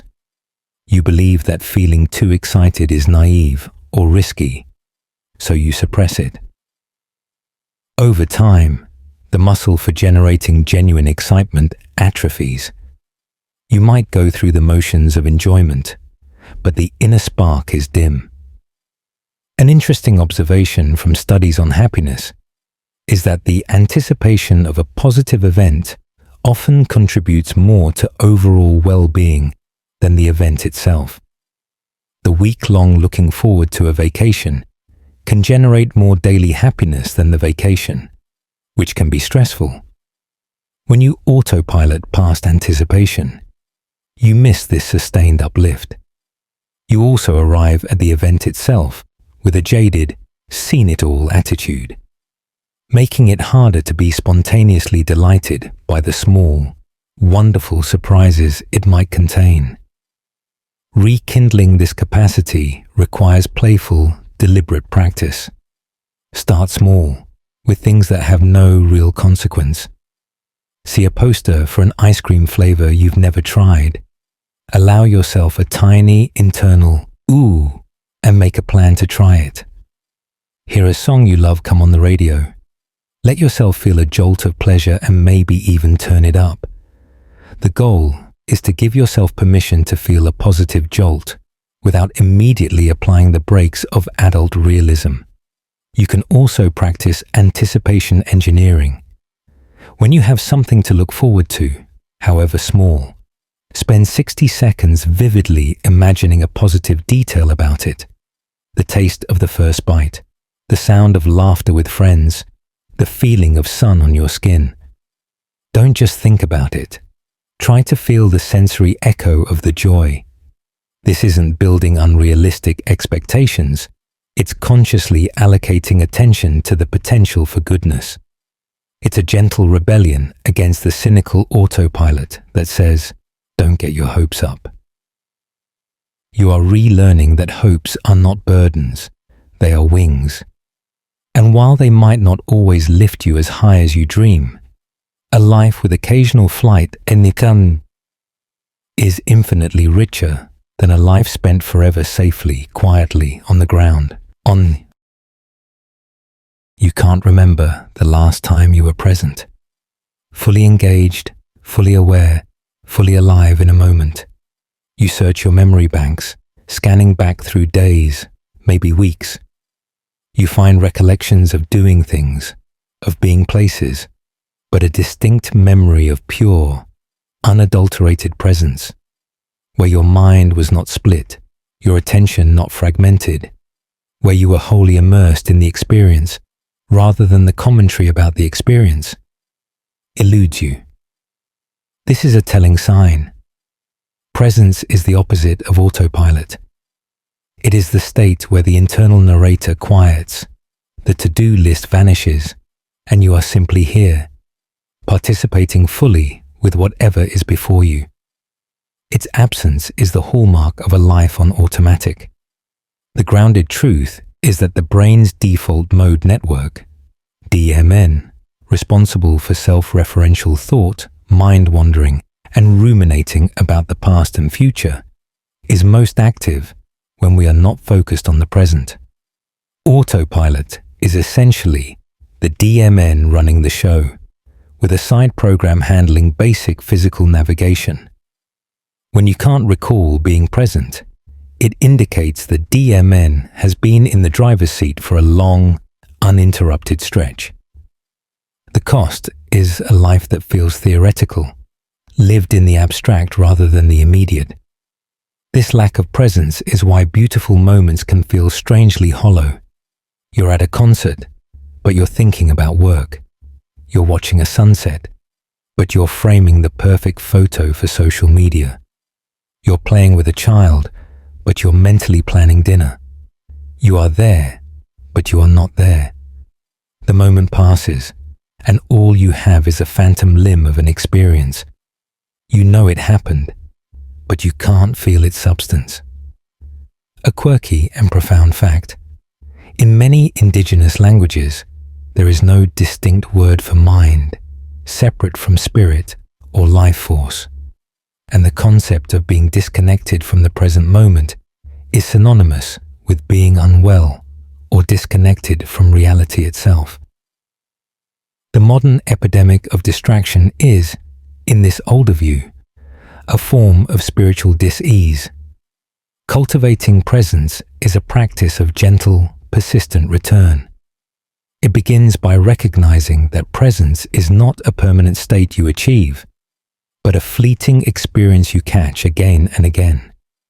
One of the most accessible doors into presence is through your senses, because senses can only operate in the now. Try this. For the next minute, let your only task be to listen. Don't label the sounds, car, bird, fridge. Just hear them as pure sound. Pitch, volume, rhythm. The moment you find yourself thinking, that's a siren.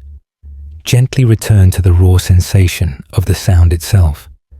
This simple exercise forces the DMN to relinquish control momentarily.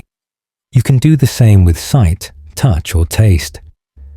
Another practice is to use routine activities as presence alarms.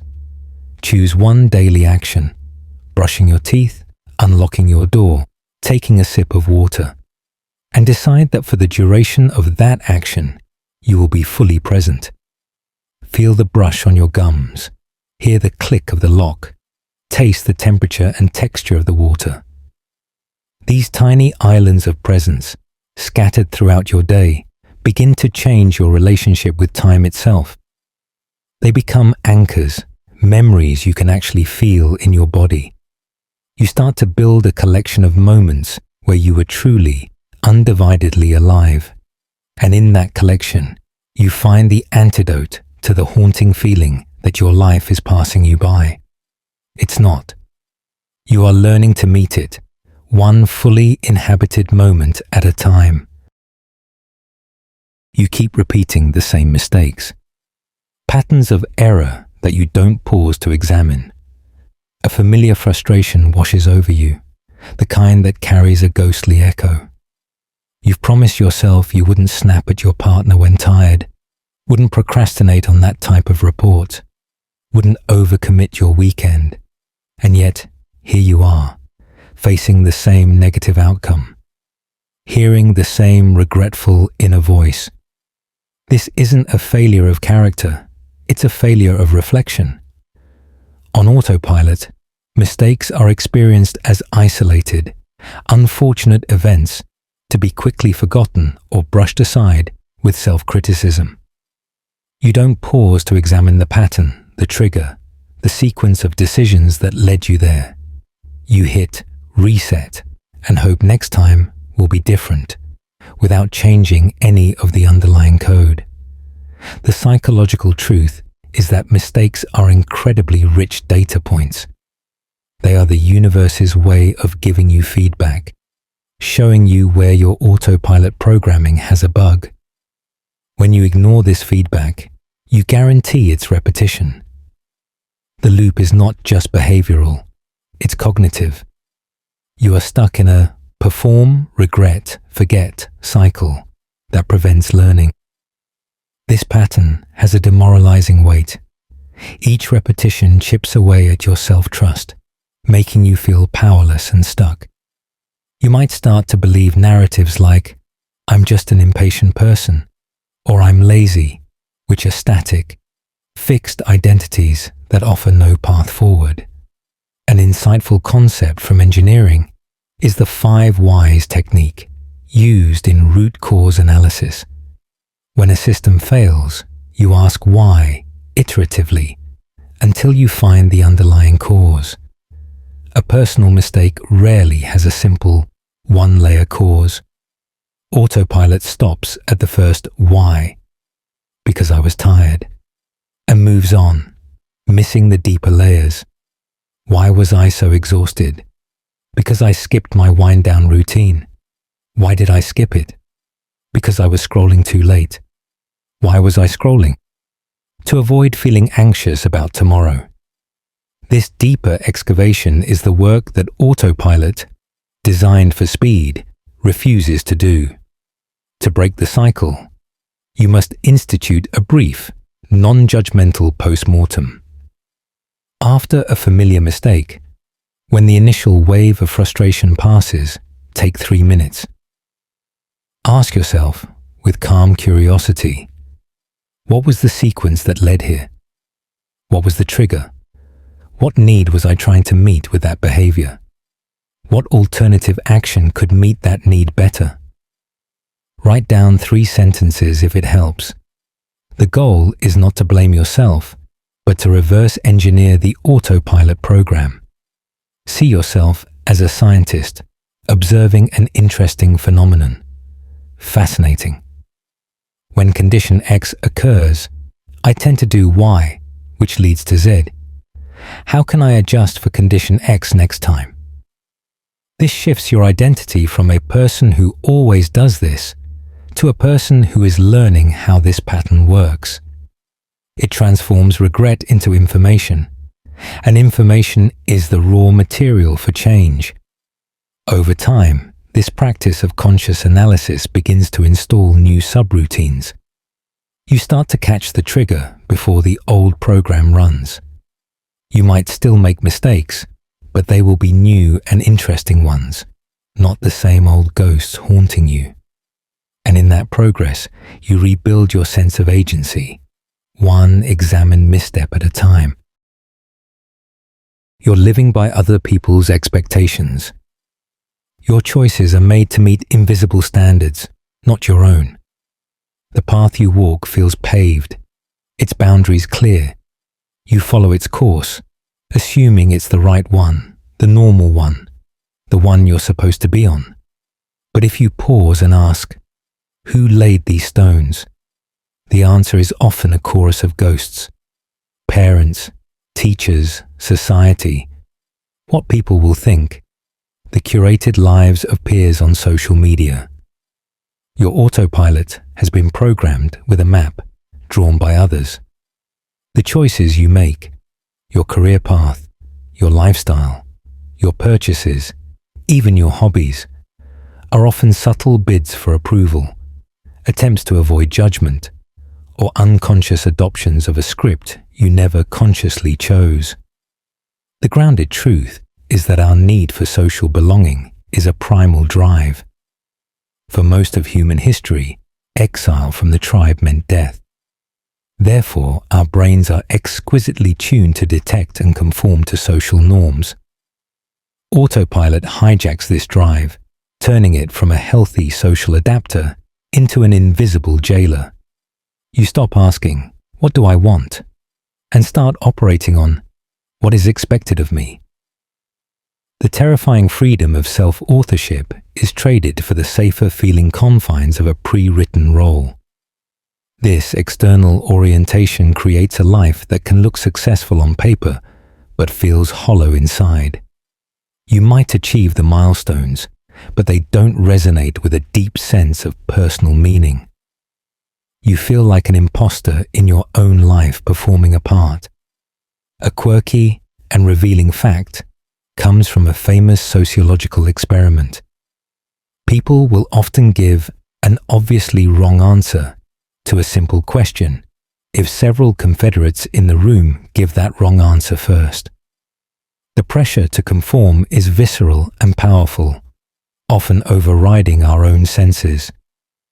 Modern autopilot runs on a more diffuse but constant version of this experiment, where the confederates are the implied expectations of your social circles, family legacy, and cultural narratives. Reclaiming your own authority is a slow, gentle process of differentiation. It begins with curiosity, not rebellion. Start by noticing the shoulds. When you feel an internal pressure to do or be something, gently ask, where does this should come from? Whose voice is this really? Is it your father's definition of security? Your friend's definition of fun? Society's definition of success? The act of tracing the expectation back to its source often diffuses its power. Then, practice making tiny, inconsequential choices based purely on personal preference, with no one else in mind. What color do you like? What food does your body crave right now? Do you actually enjoy this activity, or are you doing it out of habit or obligation? These are small rehearsals for bigger decisions. They strengthen the muscle of inner reference. Over time, you begin to discern a faint but true signal, your own voice, beneath the static of others' expectations. Making choices from this place, even small ones, builds a sense of integrity and authenticity. You start to lay your own stones, creating a path that may be less defined, but feels uniquely and truly yours. It's the path of coming home to yourself, and while it may be overgrown at first, every step taken from your own desire clears the way a little more. You stop noticing beauty around you. The world becomes background noise, not a source of wonder. The world outside your window is a living painting, constantly changing.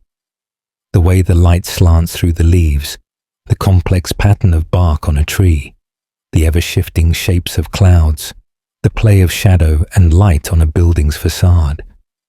But to you, it has likely become scenery, a backdrop you pass through without really seeing. This perceptual numbness is a classic symptom of autopilot. Your brain, in its quest for efficiency, categorizes familiar visual input as non-essential and filters it out, allowing you to focus on goals and threats. The problem is that in a modern, relatively safe environment, this filter often strips away not just distraction, but awe. Beauty becomes irrelevant data. You stop seeing the world as a source of wonder and see it merely as a context for your tasks. The psychological cost is a flattening of your emotional and spiritual experience. Noticing beauty is not a frivolous aesthetic activity.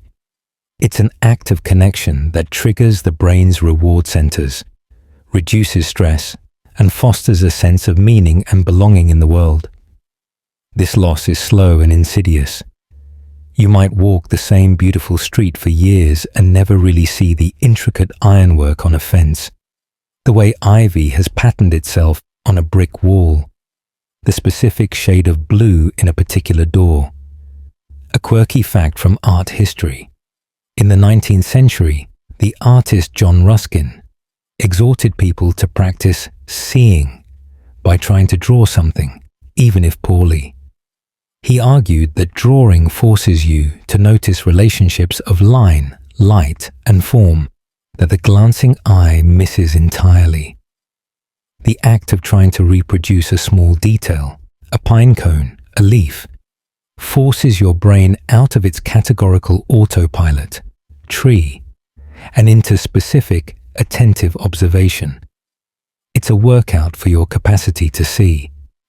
To reawaken this capacity, you don't need to take up drawing. You can practice a beauty hunt. Decide that for 5 minutes of your day, your sole task is to spot 3 instances of beauty. They must be specific and sensory. Not a nice tree, but the way the sunlight is making the new spring leaves glow almost transparently green. Not a pretty building, but the perfect curve of the wrought iron railing on the staircase. This practice actively reprograms your perceptual filter. It tells your brain, this data is important. Look for it. You will be amazed at how quickly the world begins to offer up its hidden details once you start looking. Another practice is to use a camera phone not for documentation, but for attention. Take a photo of one beautiful detail each day. The act of framing the shot forces you to isolate and appreciate the composition. Over time, this practice does more than give you a gallery of pretty pictures. It changes the quality of your lived experience. Your daily commute, your walk to the mailbox, your glance out the kitchen window become sprinkled with tiny moments of unexpected grace. The world stops being a grey backdrop and becomes again a living, breathing, astonishing work of art that you are privileged to walk within. And in that re-enchantment, a deep, quiet joy becomes a daily possibility. You fill silence with noise out of habit, the radio, the TV, the podcast, because quiet feels dangerous. The moment you step into the car, your hand reaches for the radio knob. You walk into an empty house and immediately turn on the TV for company. You put in headphones to walk the dog, not to listen to anything in particular, but to create a bubble of sound. Silence has become an empty space to be filled, a vacuum that feels uncomfortable, even threatening. This is auditory autopilot. Noise becomes a blanket to smother the quiet, not because you actively desire the content of the noise, but because you fear what might arise in its absence. The grounded truth is that silence is not empty. It is a fertile ground for thought, for feeling, for the subconscious to process, and for a deeper kind of rest. When you chronically avoid it, you are avoiding a conversation with yourself. The constant auditory input keeps your conscious mind occupied, preventing it from wandering into potentially difficult but necessary territories. Unresolved emotions, creative ideas, existential questions, or simply the gentle awareness of your own being. You use noise as a psychic anesthetic. This habit has a draining effect. While it may feel like background, your brain is still processing the sounds, the words of a podcast, the rhythm of music, the chatter of TV dialogue. This constitutes a low-level cognitive load that prevents true mental restoration. It's like trying to rest while someone is quietly talking to you. Part of you is always listening. An interesting observation from studies on the brain in silence. In the absence of external noise, the brain doesn't go idle. It engages in essential housekeeping, consolidating memories, processing emotions, and making novel connections. This is the state where aha moments often arise. By constantly flooding the system with sound, you inhibit this vital internal work. You may feel mentally cluttered and creatively stagnant without understanding why. Reclaiming the comfort of silence is a practice of tolerance. Start small. Next time you're in the car alone, try driving for the first 5 minutes with nothing on. Just listen to the sound of the engine, the tires on the road, the world outside. Notice the impulse to reach for the knob and see if you can just observe the impulse without acting on it. At home, try having your morning coffee or evening meal in silence, just for 10 minutes. Don't use the time to actively think. Just be present with the ambient sounds of your space, the hum of appliances, birdsong, distant traffic. It will feel strange at first, even restless. That's the autopilot craving its fix. Breathe through it. As you practice, you may begin to notice that silence is not a void, but a presence. It has a texture, a depth. In that space, you might hear your own intuition more clearly, feel your emotions more distinctly, or simply experience a peace that noise can never provide. You learn that you can be alone with yourself, and it is not a punishment, but a homecoming. The noise can then become a choice for enrichment, not a reflex for escape. You only feel productive when you're busy, mistaking motion for meaning and activity for achievement. Your sense of worth is tethered to a ticking clock and a crossed-off list. If you are not in motion, completing tasks, moving from one item to the next, you feel a creeping anxiety, a sense that you are wasting time, that you are not enough. This is the tyranny of busyness as identity. Autopilot in this mode is a relentless taskmaster that equates human value with output. The grounded truth is that productivity is a measure of efficiency for systems, not a measure of worth for human beings. When you internalize this industrial metric, you turn your life into a factory floor, where pauses, reflection, and being are seen as downtime, as failures to produce. This creates a state of chronic, low-grade stress, as you are always, subconsciously, running a productivity audit on yourself. You miss the fact that some of the most important human endeavors, creativity, insight, relationship building, healing, require periods of non-busyness, of incubation, of what looks like idleness. This mindset leads to a superficial existence. You become a master of the what, but clueless about the why. You can run 100 errands, answer 50 emails, and attend a dozen meetings. But if you never pause to ask if these activities align with your deeper values or contribute to a life you love, you are merely a very efficient robot. A quirky historical note. The word busy comes from an old English word meaning anxious or careworn. Its original meaning is closer to a state of mental distress than one of admirable activity. We've culturally glorified the state, but its root whispers the truth. Constant busyness is a form of anxiety, a flight from existential questions into the safer realm of pure doing. To break this link, you must practice strategic non-doing. Schedule time for absolutely nothing. Put do nothing or be on your calendar. During this time, you are not allowed to be productive. You can stare out the window, sit in a park, lie on the floor.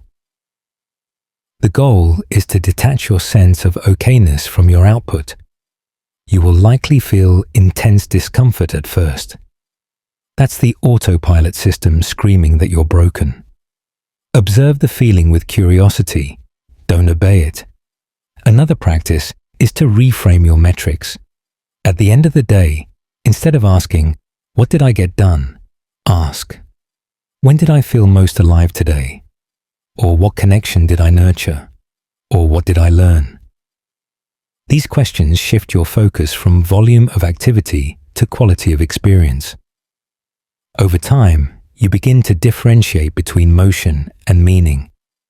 You give yourself permission to work deeply on one important thing, and then to rest, truly rest, without guilt.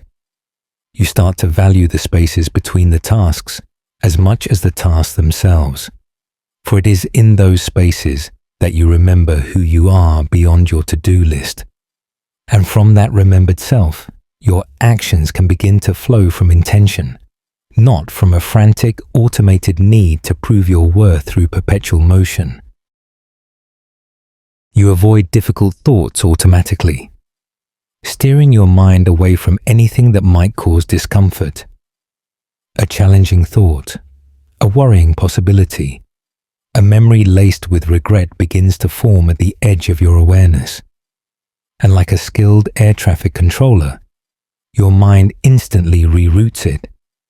You reach for your phone, turn on a show, start a conversation, dive into work, anything to avoid landing in that mental territory.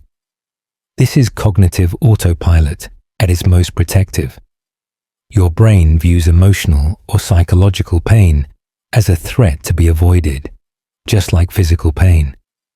So it develops sophisticated avoidance strategies. The problem is that difficult thoughts and feelings are not infections to be quarantined. They are messengers.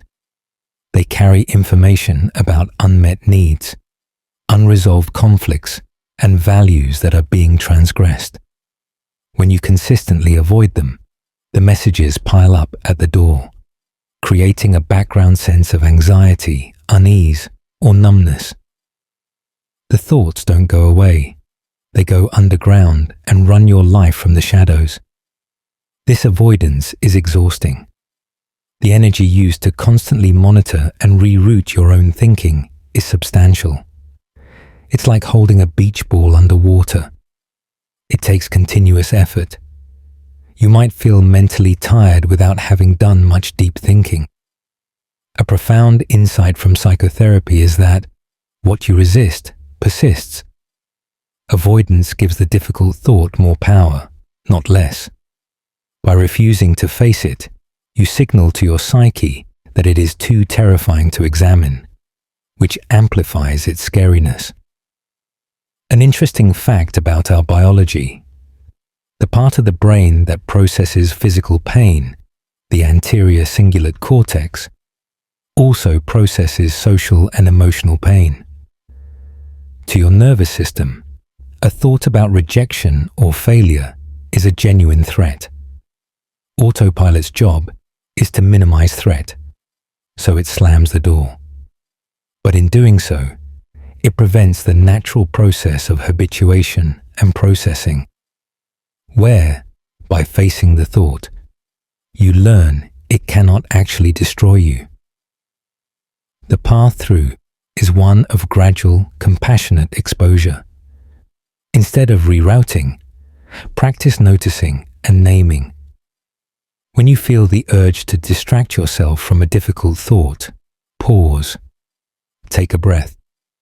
Acknowledge internally, I'm having the thought that I might fail. Or, a feeling of sadness is here. Place the thought or feeling a few feet in front of you in your mind's eye. See it as an object, not as you. This creates a tiny bit of psychological distance. You can say, I notice I'm having the thought that. This simple phrasing reinforces that you are not your thoughts. You are the observer of them.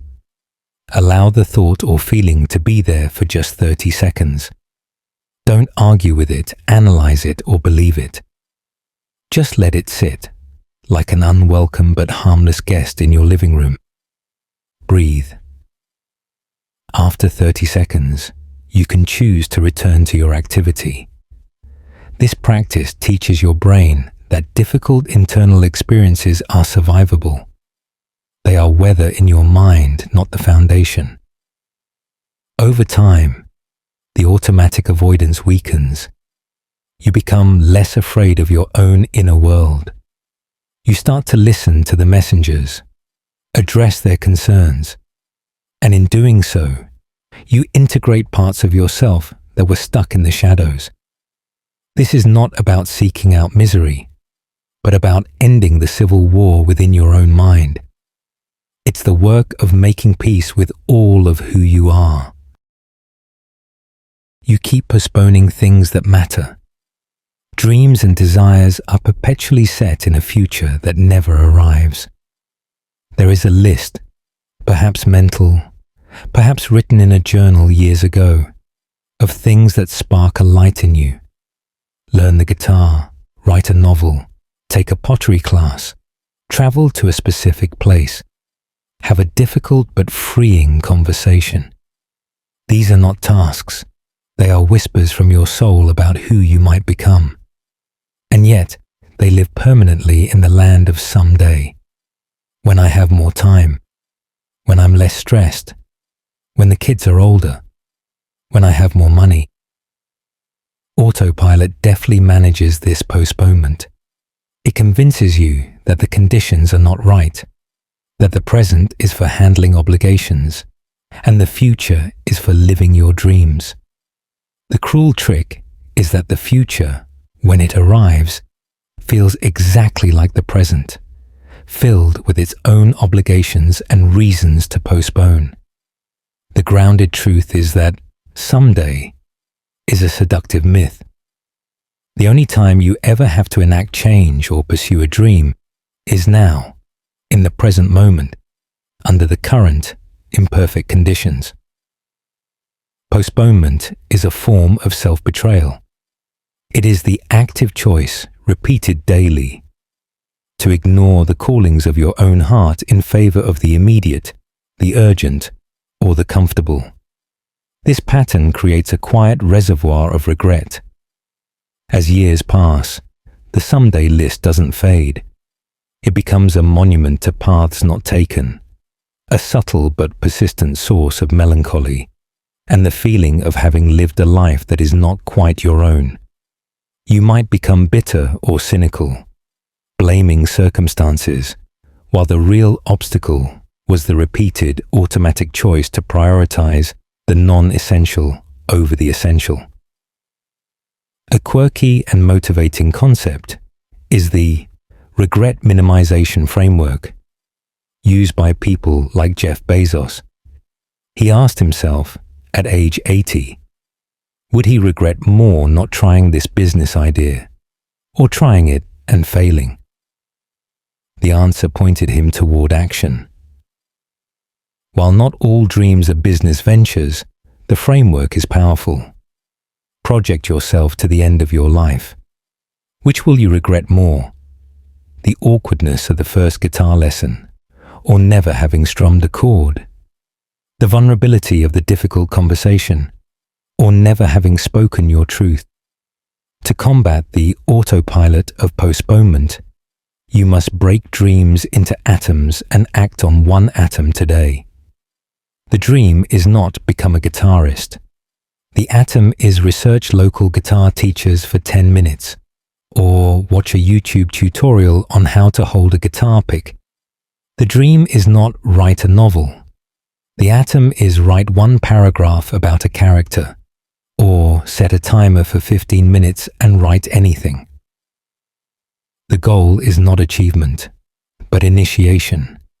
Action, no matter how small, breaks the hypnotic spell of someday.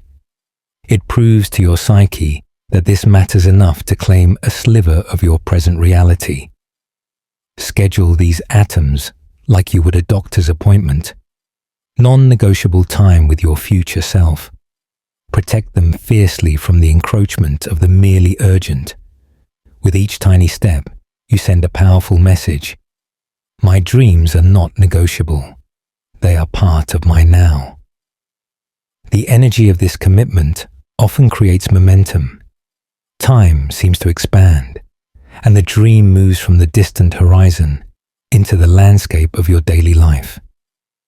You stop waiting for your life to begin and realize it has already begun, and it is asking, pleading, for you to pick up the pen, the instrument, the phone, and take that first trembling, glorious step. You feel like you're watching your life, not living it, a passive observer in your own story.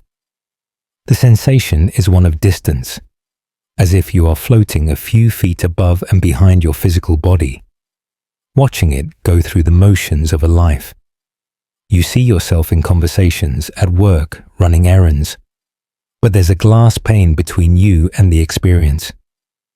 This feeling of detachment, of being a spectator in your own biography, is a profound sign of autopilot dominance.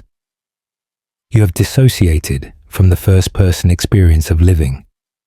The psychological term is depersonalization, and while in its extreme it's a disorder, in a milder form, it's a common coping mechanism for overwhelm or persistent stress.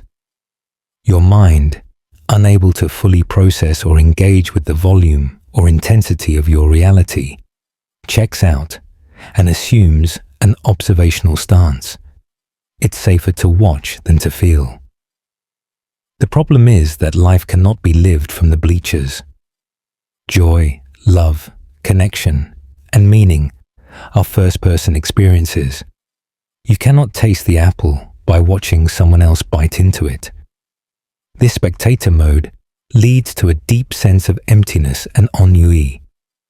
You might accomplish things, but they don't feel satisfying. You might be in relationships, but they feel distant. Your life becomes a show you're mildly bored with, but you keep watching out of habit. An intriguing fact from film theory: the fourth wall is the imaginary barrier between the actors and the audience.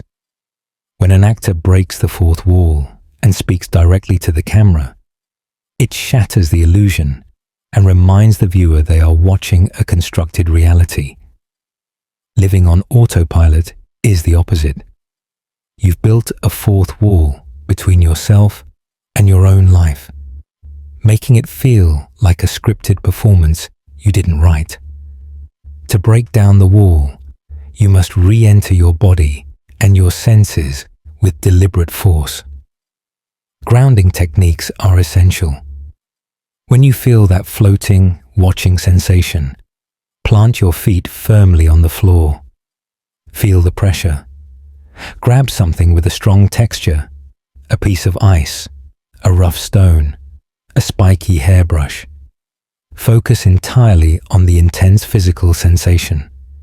This shocks your awareness back into your body. Another practice is to engage in activities that are inherently immersive and force first-person presence. Dancing where you feel the music in your muscles, cold water swimming, rock climbing, singing at the top of your lungs, or even something as simple as eating a very spicy pepper. These experiences are difficult to observe from a distance. They demand that you be in them. Over time, by repeatedly practicing re-entry, you train your mind that it is safe to inhabit your life directly. The glass pane begins to fog, then crack, then dissolve. You start to feel the sun on your skin as yours, the laughter in your belly as yours, the tears in your eyes as yours. You transition from critic to participant, from audience to lead actor. And while being the actor is messier and more vulnerable, it is also the only way to truly experience the rich, terrifying, beautiful story that is yours alone to live. You repeat conversations without realizing, telling the same stories, making the same points, as if for the first time. You're in the middle of an anecdote, one you've told a dozen times before, when you see a flicker of recognition cross your friend's face. They've heard this one.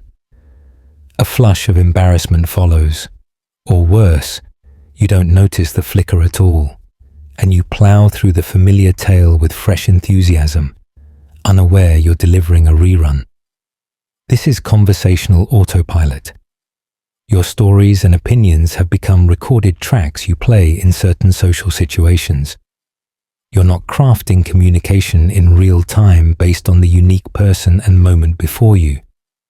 You're selecting from a playlist of greatest hits. The psychological mechanism is efficiency, again. It takes less energy to retrieve a pre-packaged narrative than to formulate a new, spontaneous reflection. It also serves a subtle ego function. These stories are often ones where you shine, are clever, or overcome adversity. Repeating them reinforces a favored self-concept, but the cost is authentic connection. The other person doesn't get to meet the present you. They get a recording of a past you, and you miss the opportunity for a new, unique interaction to unfold.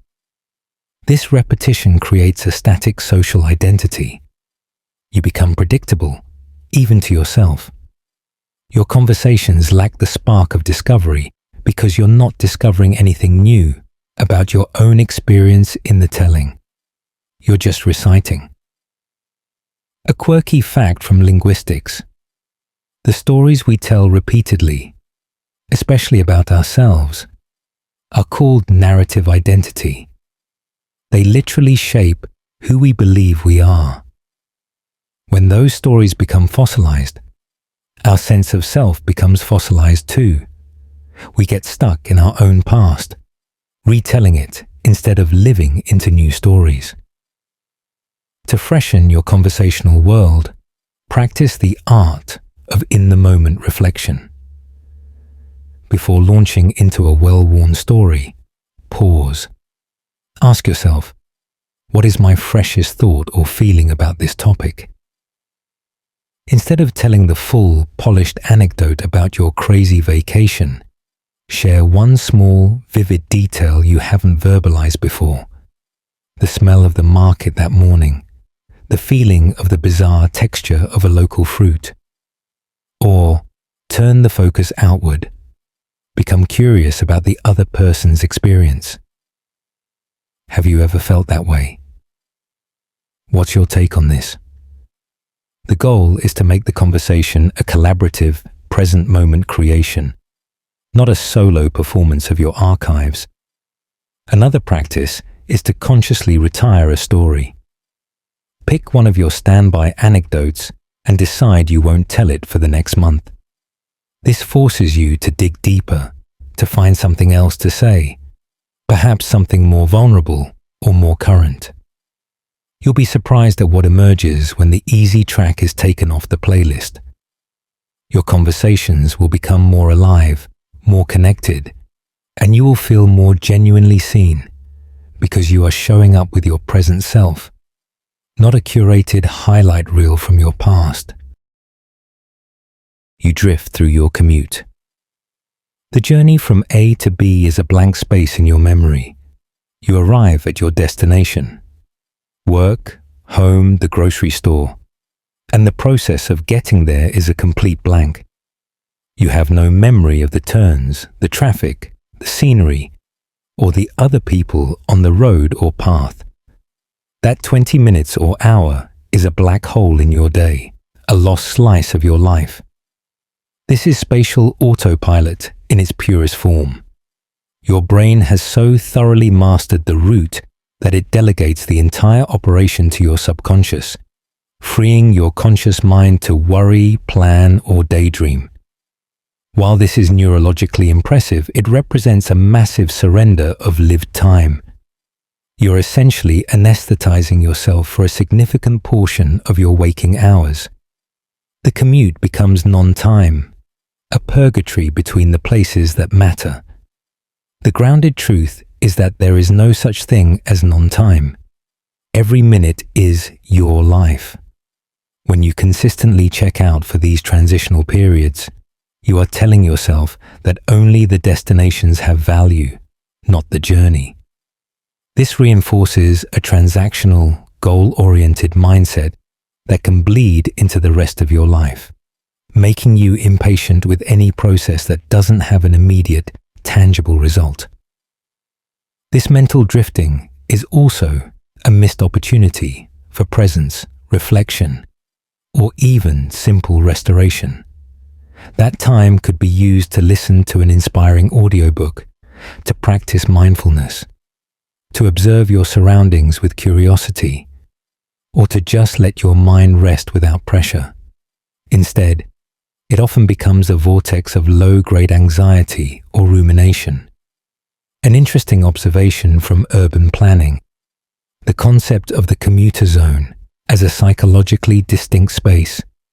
Some people report that their commute is the only time in the day they have entirely to themselves, a buffer between roles. On autopilot, this buffer is wasted. It's neither productive nor restorative. It's simply lost. To reclaim this time, you must first decide that the journey matters. Then, you can intentionally choose how to inhabit it. If you drive, you could commit to noticing one new thing each trip, a particular house with interesting architecture, a change in a garden you pass, the way the light hits a certain hill. This turns the commute into a scavenger hunt, engaging your attention. If you take public transit, you could use it for a specific, valued activity. Reading for pleasure, journaling, people watching with kindness, or listening to music you truly love, not just background noise. The key is to do it with intention. Decide before you start. For this commute, I will listen to this podcast and really absorb it. Or I will just look out the window and let my thoughts come and go without grabbing them. This transforms the commute from a blank space into a deliberate chapter of your day, a time for learning, for reflection, or for gentle observation. You start to arrive at your destination not with a sense of lost time, but with a sense of having lived that time on purpose. And in doing so, you reclaim a significant portion of your life from the void of autopilot. You lose track of time daily. Hours disappear into a void of unintentional activity. You glance at the clock, startled, An hour has passed, then 2, and you cannot give a coherent account of where they went. They evaporated, siphoned away by a series of small unconscious actions, a scroll here, a mental rabbit hole there, a task that stretched and morphed without your conscious direction. This daily time loss is a hallmark of autopilot's grip. When you're not intentionally directing your attention, time ceases to have landmarks. It becomes a featureless plane you drift across, and without the markers of engaged action or conscious choice, it slips through your fingers like smoke. The psychological truth is that our perception of time is intimately linked to memory formation. When you perform actions automatically without novel attention, your brain doesn't create strong memory traces. Without these traces, the period feels empty in retrospect, as if it never happened. You haven't lost time. You failed to imprint your experience upon it, leaving no record of its passage. This phenomenon is more than an annoyance. It's a theft of your most finite resource, your life. Hours that could have been spent in rest, connection, or purposeful work are instead donated to a vague, forgettable limbo. You end the day feeling unfulfilled and weary, not because you did nothing, but because you remember doing nothing of substance. A quirky concept from ancient philosophy is kairos, the qualitative opportune time, the right moment. It contrasts with chronos, or quantitative, sequential time. Autopilot leaves you stuck in chronos, watching numbers change, while kairos, the moments ripe with meaning and opportunity, pass by unnoticed because you are not present enough to recognize them. You are counting minutes but missing moments. To reclaim your time from this void, you must practice creating intentional segments. This is different from rigid scheduling. It's about conscious bookending. Before you begin any open-ended activity, like sitting at your computer, starting a household chore, or even opening a social media app, pause for 5 seconds. State your intention quietly. For the next 30 minutes, I will work on this report. Or I will scroll for 10 minutes to relax, then stop. Setting this simple mental container creates a beginning and a planned end. It tells your brain, this time has a purpose. When the period ends, take a literal pause. Stand up, stretch, look out the window. This creates a memory bookmark. You can later recall, I worked from 2 to 2:30, then took a break. The time gains structure. Another practice is the hourly chime. Set a gentle, non-disruptive chime on your phone or watch to go off once per hour. When it sounds, take one deep breath and ask, how have I spent the last hour? This isn't for judgment, but for course correction. It's a lighthouse beam sweeping through the fog of your day, reminding you that you are the captain.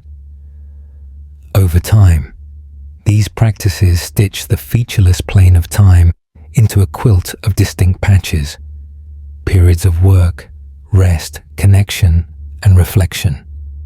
You stop losing time and start inhabiting it. You may still have unproductive moments, but they will be chosen, not defaulted into. And in that choice lies the difference between a day that disappears and a day that is lived. You always feel disconnected from yourself, as if you are a stranger to your own heart and mind. There is a hollowness in your chest, not of sadness, but of absence. You feel like a tenant in your own body, a temporary occupant of a mind whose thoughts often feel foreign, a heart whose reactions surprise you. This persistent sense of self-estrangement is a deep, core symptom of living on autopilot. When you are not actively participating in your choices, reactions, and experiences, You cease to feel like their author. You become a passive witness to a life that seems to be happening to you, orchestrated by habits, obligations, and external pressures. The psychological mechanism is a rupture in self-referential processing. The part of your brain that generates the sense of I, the continuous conscious narrator of your experience, goes quiet or gets drowned out by the noise of automatic programs. You are running on scripts, so you lose touch with the scriptwriter.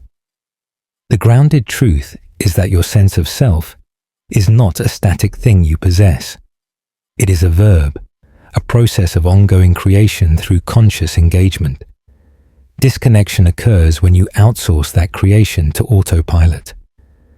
This feeling is profoundly unsettling. It can lead to questions like, who am I, or what do I really want? Without any clear answers arising, because the answering mechanism, the conscious reflective self, has been sidelined. You might make decisions that don't feel aligned, then wonder why you made them. A poignant observation from Eastern philosophy is the concept of the true self, being obscured by the dust of the world, the endless distractions, desires, and habitual thoughts. The practice of meditation, at its core, is not about stopping thoughts, but about clearing away the dust to reconnect with the aware space behind them. Your feeling of disconnection is the signal that the dust has settled thickly, and the mirror of your self-awareness is obscured. The path back to yourself is one of gentle, non-judgmental reacquaintance. It begins with curiosity, not criticism. Set aside 5 minutes in a quiet space. Sit comfortably and simply ask your inner world, what's here? Don't try to answer. Just listen. You might notice a tightness in your jaw, a swirl of scattered thoughts, a feeling of sadness, or nothing but a buzzing stillness. The goal is not to fix anything, but to acknowledge what is present. This is you checking in with the tenant.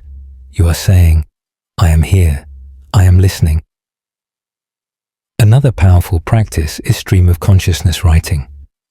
Set a timer for 3 minutes and write without stopping, without editing, without caring about grammar or sense. Let whatever wants to come out, come out. This bypasses the inner censor and the autopilot narratives, allowing raw, unprocessed bits of your inner world to surface. It's a direct line to the thoughts and feelings that are running beneath the surface of your awareness. Over time, these practices rebuild the bridge. You start to recognize your own reactions as they form. You begin to sense your own desires before they get overridden by shoulds.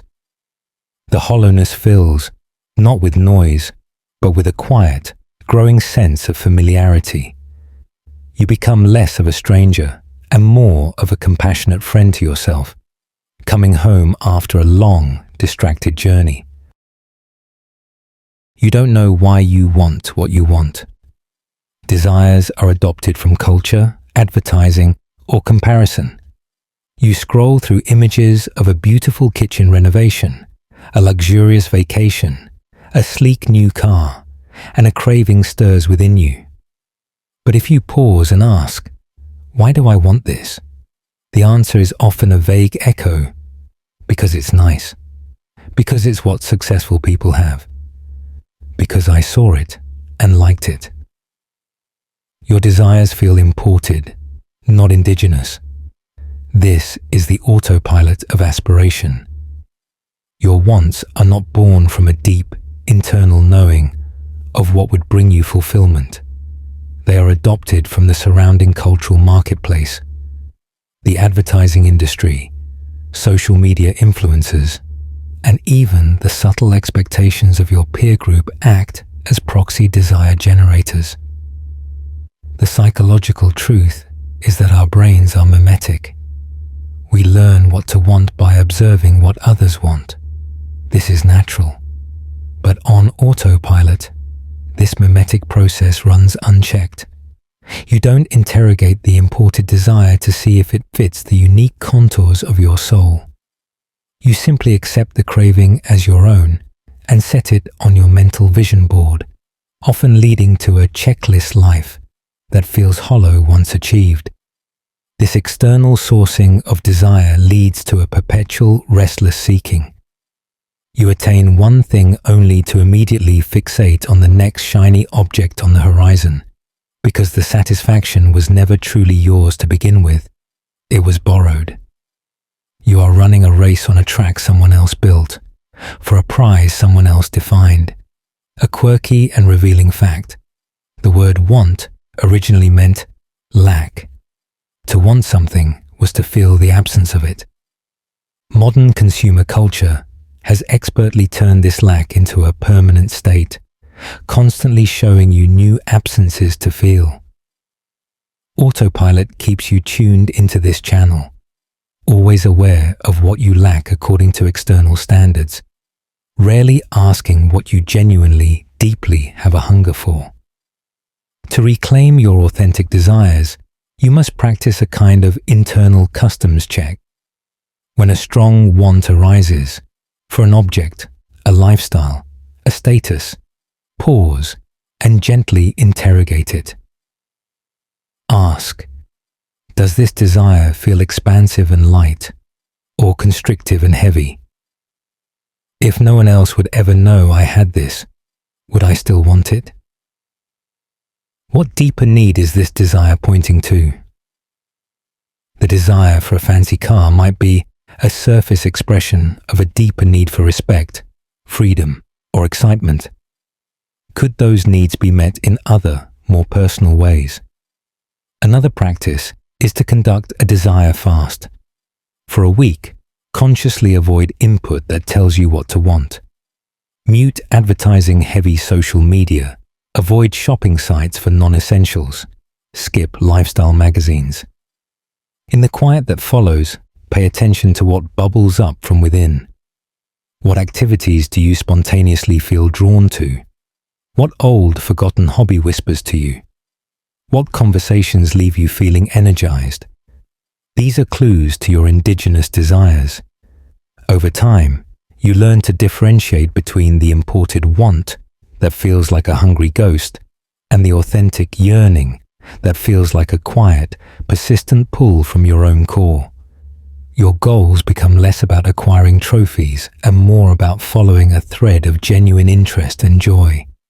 You stop building a life that looks good in a brochure and start crafting one that feels like home to your unique spirit. You chase distractions to avoid thinking, keeping the mind occupied so it doesn't have to face itself.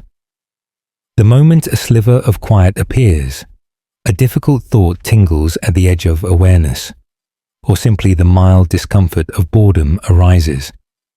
Your hand reaches for a distraction. You pick up your phone, turn on the TV, open a new tab, find a snack, anything to fill the space and silence.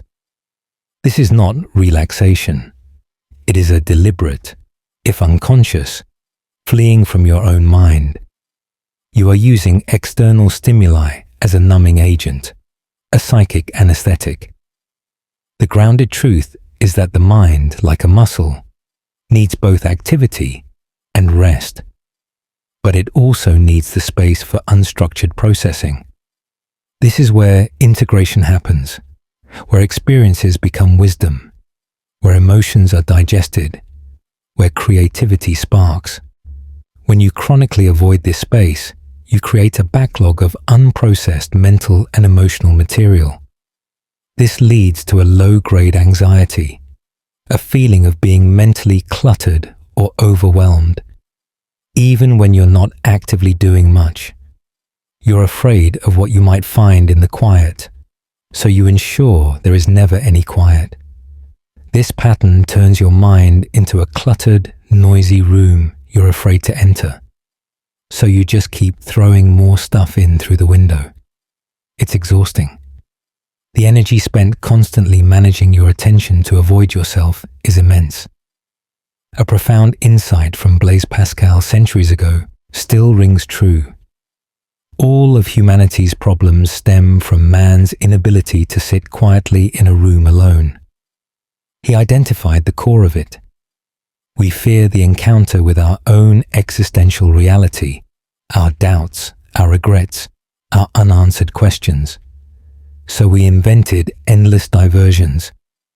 Modern technology has simply made the diversions more potent and readily available than Pascal could have imagined. Breaking this cycle requires building a tolerance for stillness, starting in very small doses. Commit to 1 minute of doing absolutely nothing. Sit in a chair, set a timer, and just be. Your mind will rebel. It will itch for distraction. Observe the itch like a scientist. There's the urge to check my phone. Don't follow it. Just watch it rise and fall. 1 minute, that's all. This practice is like exposure therapy for your restless mind. It teaches you that you can survive a moment of boredom or a difficult thought without needing to run.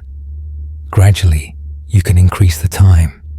Another practice is to channel the restless energy into a capture activity that isn't pure consumption. If you feel the urge to distract, pick up a pen and paper. Doodle. Write a stream of consciousness sentence. Make a list of anything. This engages the mind in a mildly productive, non-demanding way that still allows for internal processing, unlike the passive absorption of a screen. Over time, you stop seeing quiet as a threat and start seeing it as a necessary, nourishing space. You become less afraid of your own thoughts. You might even begin to enjoy your own company. The constant chase for distraction slows, and in the spaces that open up, you finally meet yourself, not as a problem to be avoided, but as a companion to be understood. You wake up tired, even after sleeping. Rest becomes another task, not a renewal. The alarm sounds, and instead of feeling refreshed, you feel a deep, heavy resistance, as if you've been running a marathon in your sleep. You drag yourself through the morning, relying on caffeine to simulate alertness. This chronic fatigue, despite adequate hours in bed, is often a sign of autopilot sleep. Your body was in the bed, but your mind never truly disengaged. You may have spent the night cycling through shallow sleep, your brain still processing the unresolved stresses and stimulations of the day because you never provided a proper wind-down. Rest has become another item on the checklist. Get 7 hours, rather than a sacred, qualitative process of renewal. The psychological and physiological truth is that sleep quality is profoundly affected by what happens in the hour before you close your eyes. If you go from screen glare and mental planning directly into bed, your brain is still in high beta doing mode. It's like revving a car's engine and then suddenly turning it off. It sputters and strains all night, never cooling down. This lack of true restoration creates a deficit that compounds daily. You start each new day already in energy debt, which makes you more reliant on autopilot to get through, which is more draining, which leads to worse sleep, a vicious cycle. An interesting fact from sleep science: the natural human sleep pattern before artificial light involved a period of wakefulness in the middle of the night, often used for quiet reflection, prayer, or intimacy. This suggests our brains are designed for a transition period, not an abrupt on-off switch.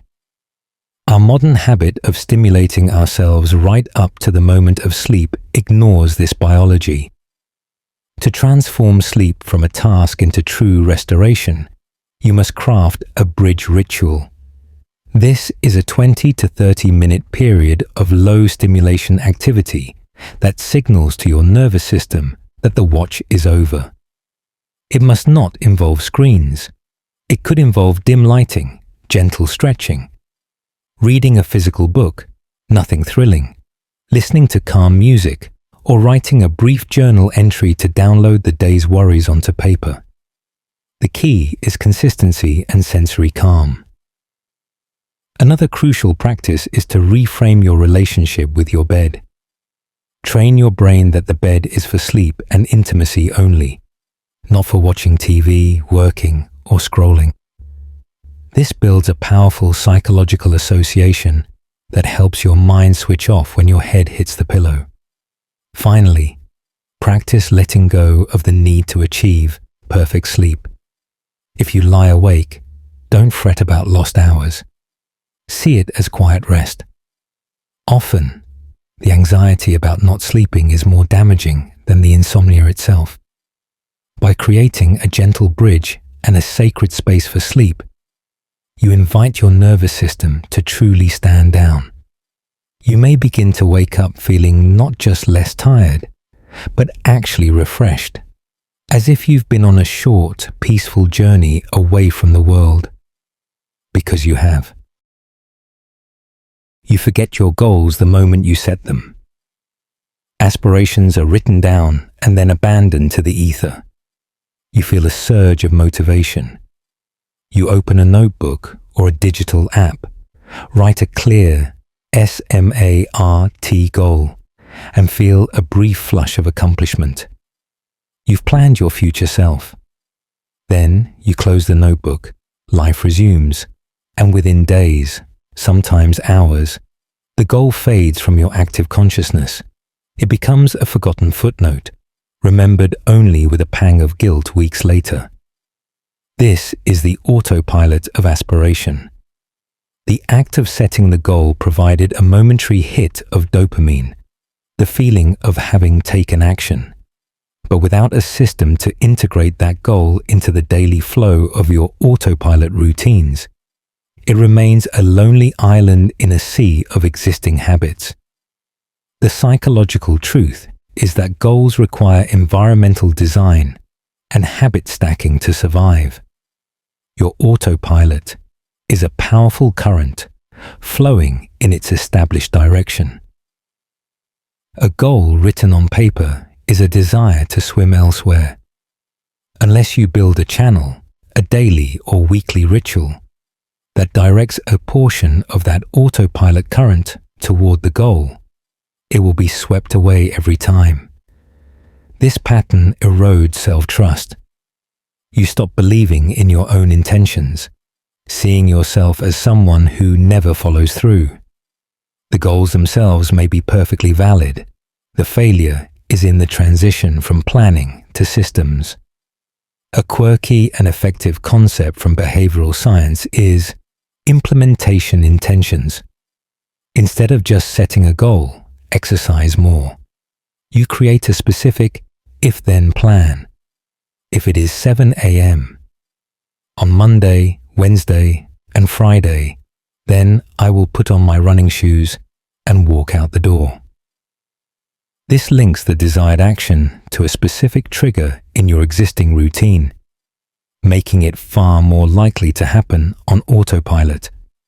The goal is no longer an abstract wish. It's a programmed response. To prevent your goals from vanishing, you must move from setting them to embedding them. After writing a goal, immediately ask, what is the very first, tiny, physical action that represents this goal?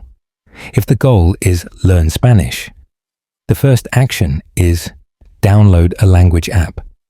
Then, when and where will I do this first action? I will do it on my commute tomorrow. Then, tie it to an existing habit. After I sit down on the train, I will open the app instead of social media. This is habit stacking. Review is also non-negotiable. A goal unseen is a goal forgotten. Put a weekly 5-minute goal review in your calendar. Look at your list. Did you take the tiny action?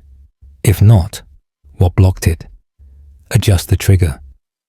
This weekly touchpoint keeps the goal alive in your awareness and allows for gentle course correction without self-flagellation. Over time, this process teaches you that goals are not distant finish lines, but series of small embedded actions. You stop being a person who fantasizes about change and become a person who engineers it, one tiny automatic step at a time. The forgotten notebook becomes a living log of a life consciously, gradually, becoming its own aspiration. You feel like every week ends the same, a cycle of sameness that leaves you yearning for something different. Sunday evening arrives with a familiar, heavy feeling. You look back on the week and see a blur of identical days. Work, chores, screens, sleep. The weekend provided a slight variation in rhythm, but not in essence. There were no peaks, no valleys, just a flat, featureless plain. This feeling of weekly déjà vu is the temporal footprint of a life on autopilot. When your days lack intentional variety and conscious engagement, they become interchangeable units. The week becomes a looped recording. The psychological mechanism is habituation.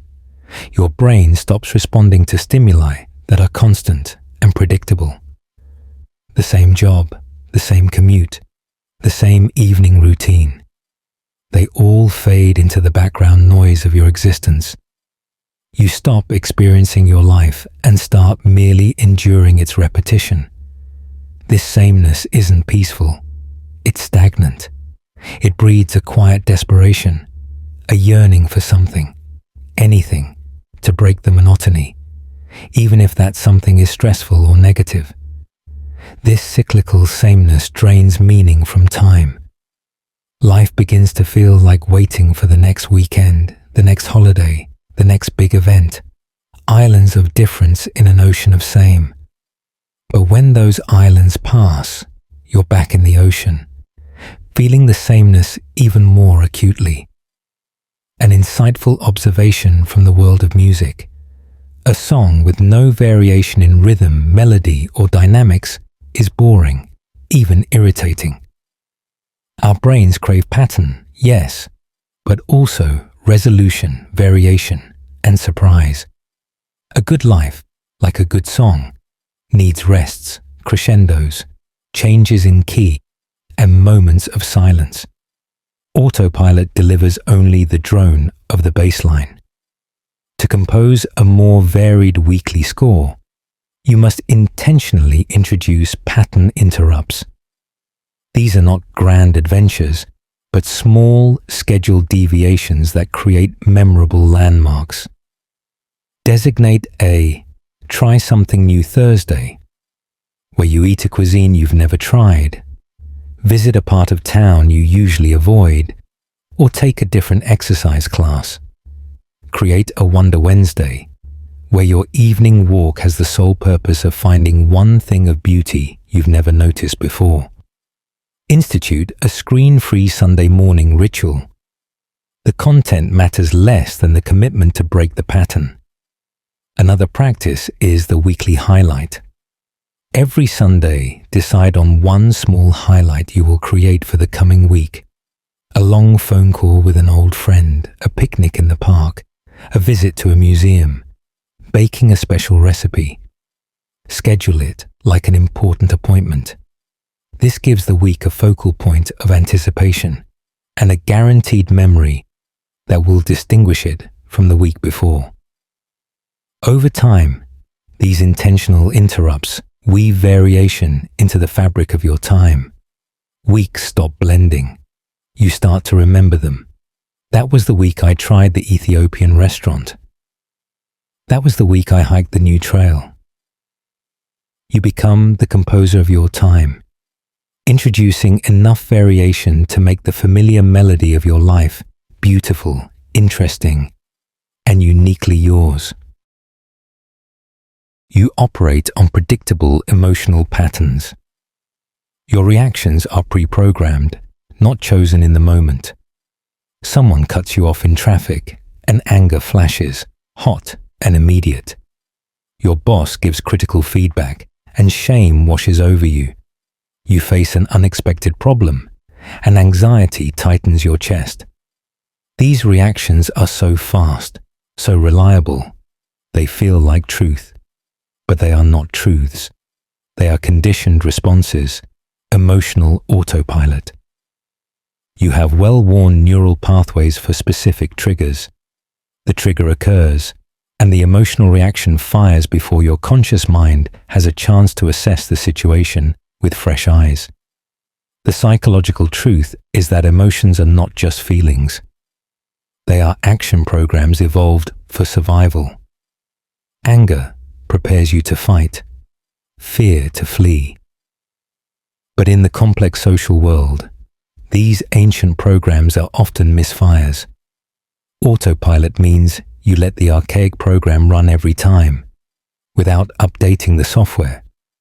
You conflate the feeling with the only possible reality, forgetting that between stimulus and response, there is a space, and in that space lies your freedom to choose a different reaction. Living by these predictable patterns makes you feel like a puppet of your own history. You react not to what is, but to what the trigger represents based on past experiences. This limits your relationships and your resilience. People can predict how you'll react, and you can predict your own overreactions, which feels powerless. A quirky concept from neuroscience is neuroplasticity, the brain's ability to rewire itself. Every time you take a different action in response to an old trigger, you literally weaken the old neural pathway and start carving a new one. The autopilot emotional reaction is a deep rut in a dirt road. You can choose, with effort, to drive a new path alongside it until it becomes the easier route. The practice to change this is called the pause and the pivot. When you feel the familiar surge of an old emotion, your first and only job is to pause. Literally, stop moving if you can. Take one deep breath. This creates the space. In that space, name the emotion. This is anger. This is anxiety. Just labeling it engages the prefrontal cortex and dampens the amygdala's fire. Then, pivot by asking a curious question. What is a more useful way to see this? Or, what would my calmest self do right now? You might not be able to choose a different feeling immediately, but you can choose a different action. Instead of snapping, you could say, I need a moment. Instead of shutting down, you could ask a clarifying question. The action change is what rewires the brain. Over time, with consistent practice, the pause lengthens, the old reaction weakens. You begin to experience triggers not as commands, but as invitations. Invitations to choose who you want to be in that moment. You move from being a prisoner of your emotional past to being the architect of your emotional present. And in that architecture, you build a person who is responsive, not just reactive. A person who feels the weather of emotion, but knows they are the sky, not the storm. You realize you haven't truly chosen your life in years. The cumulative weight of all these signs and the quiet awakening. And here, in this quiet space, the realization settles upon you not as a crash, but as a gentle, undeniable dawn. You look back over the landscape of recent years, the job, the routines, the relationships, the daily rhythm, and you see a path that seems to have been laid by an invisible hand. Your own hand has been on the wheel, but it has been resting there, following grooves worn deep by habit, expectation, and avoidance. The big choices, where to live, what to do, who to be with, were made, but they were made from a place of limited options, fear of loss, or simply the path of least resistance. You have been living a life of acquiescence, not authorship. This is the core revelation of Autopilot. It is the slow, quiet relinquishment of your sovereign power to choose. You have been voting yes by default, by not voting at all. This realization is not a failure. It is the first, crucial spark of waking up. It is the end of the dream and the beginning of a new conscious relationship with your one wild and precious life. This feeling can be accompanied by a wave of grief for time that feels lost, or by anxiety about the monumental task of re-choosing everything. Breathe. The invitation is not to overturn your entire existence tomorrow. That is just another reaction, another form of panic. The true invitation is to begin today, to choose something, to reclaim your agency in microscopic, manageable ways. The grounded truth is that autonomy is a psychological nutrient as vital as food or water. Without it, we wither. With it, even in small doses, we flourish. The quirky, hopeful fact is that neuroplasticity doesn't care about your age or how long you've been on autopilot. The brain is always ready to learn new ways. Every single time you make a conscious choice, however tiny, you strengthen the neural networks of self-determination. You are literally rebuilding the you that chooses. So let this be the gentle beginning. Not with a grand resignation or a dramatic declaration, but with a quiet question posed to yourself as you move through tomorrow. In this moment, what am I choosing? When you feel the pull of a default, pause. When you hear the whisper of an old fear dictating your no, lean in with curiosity. When you see a chance for a tiny yes that aligns with a forgotten joy, take it.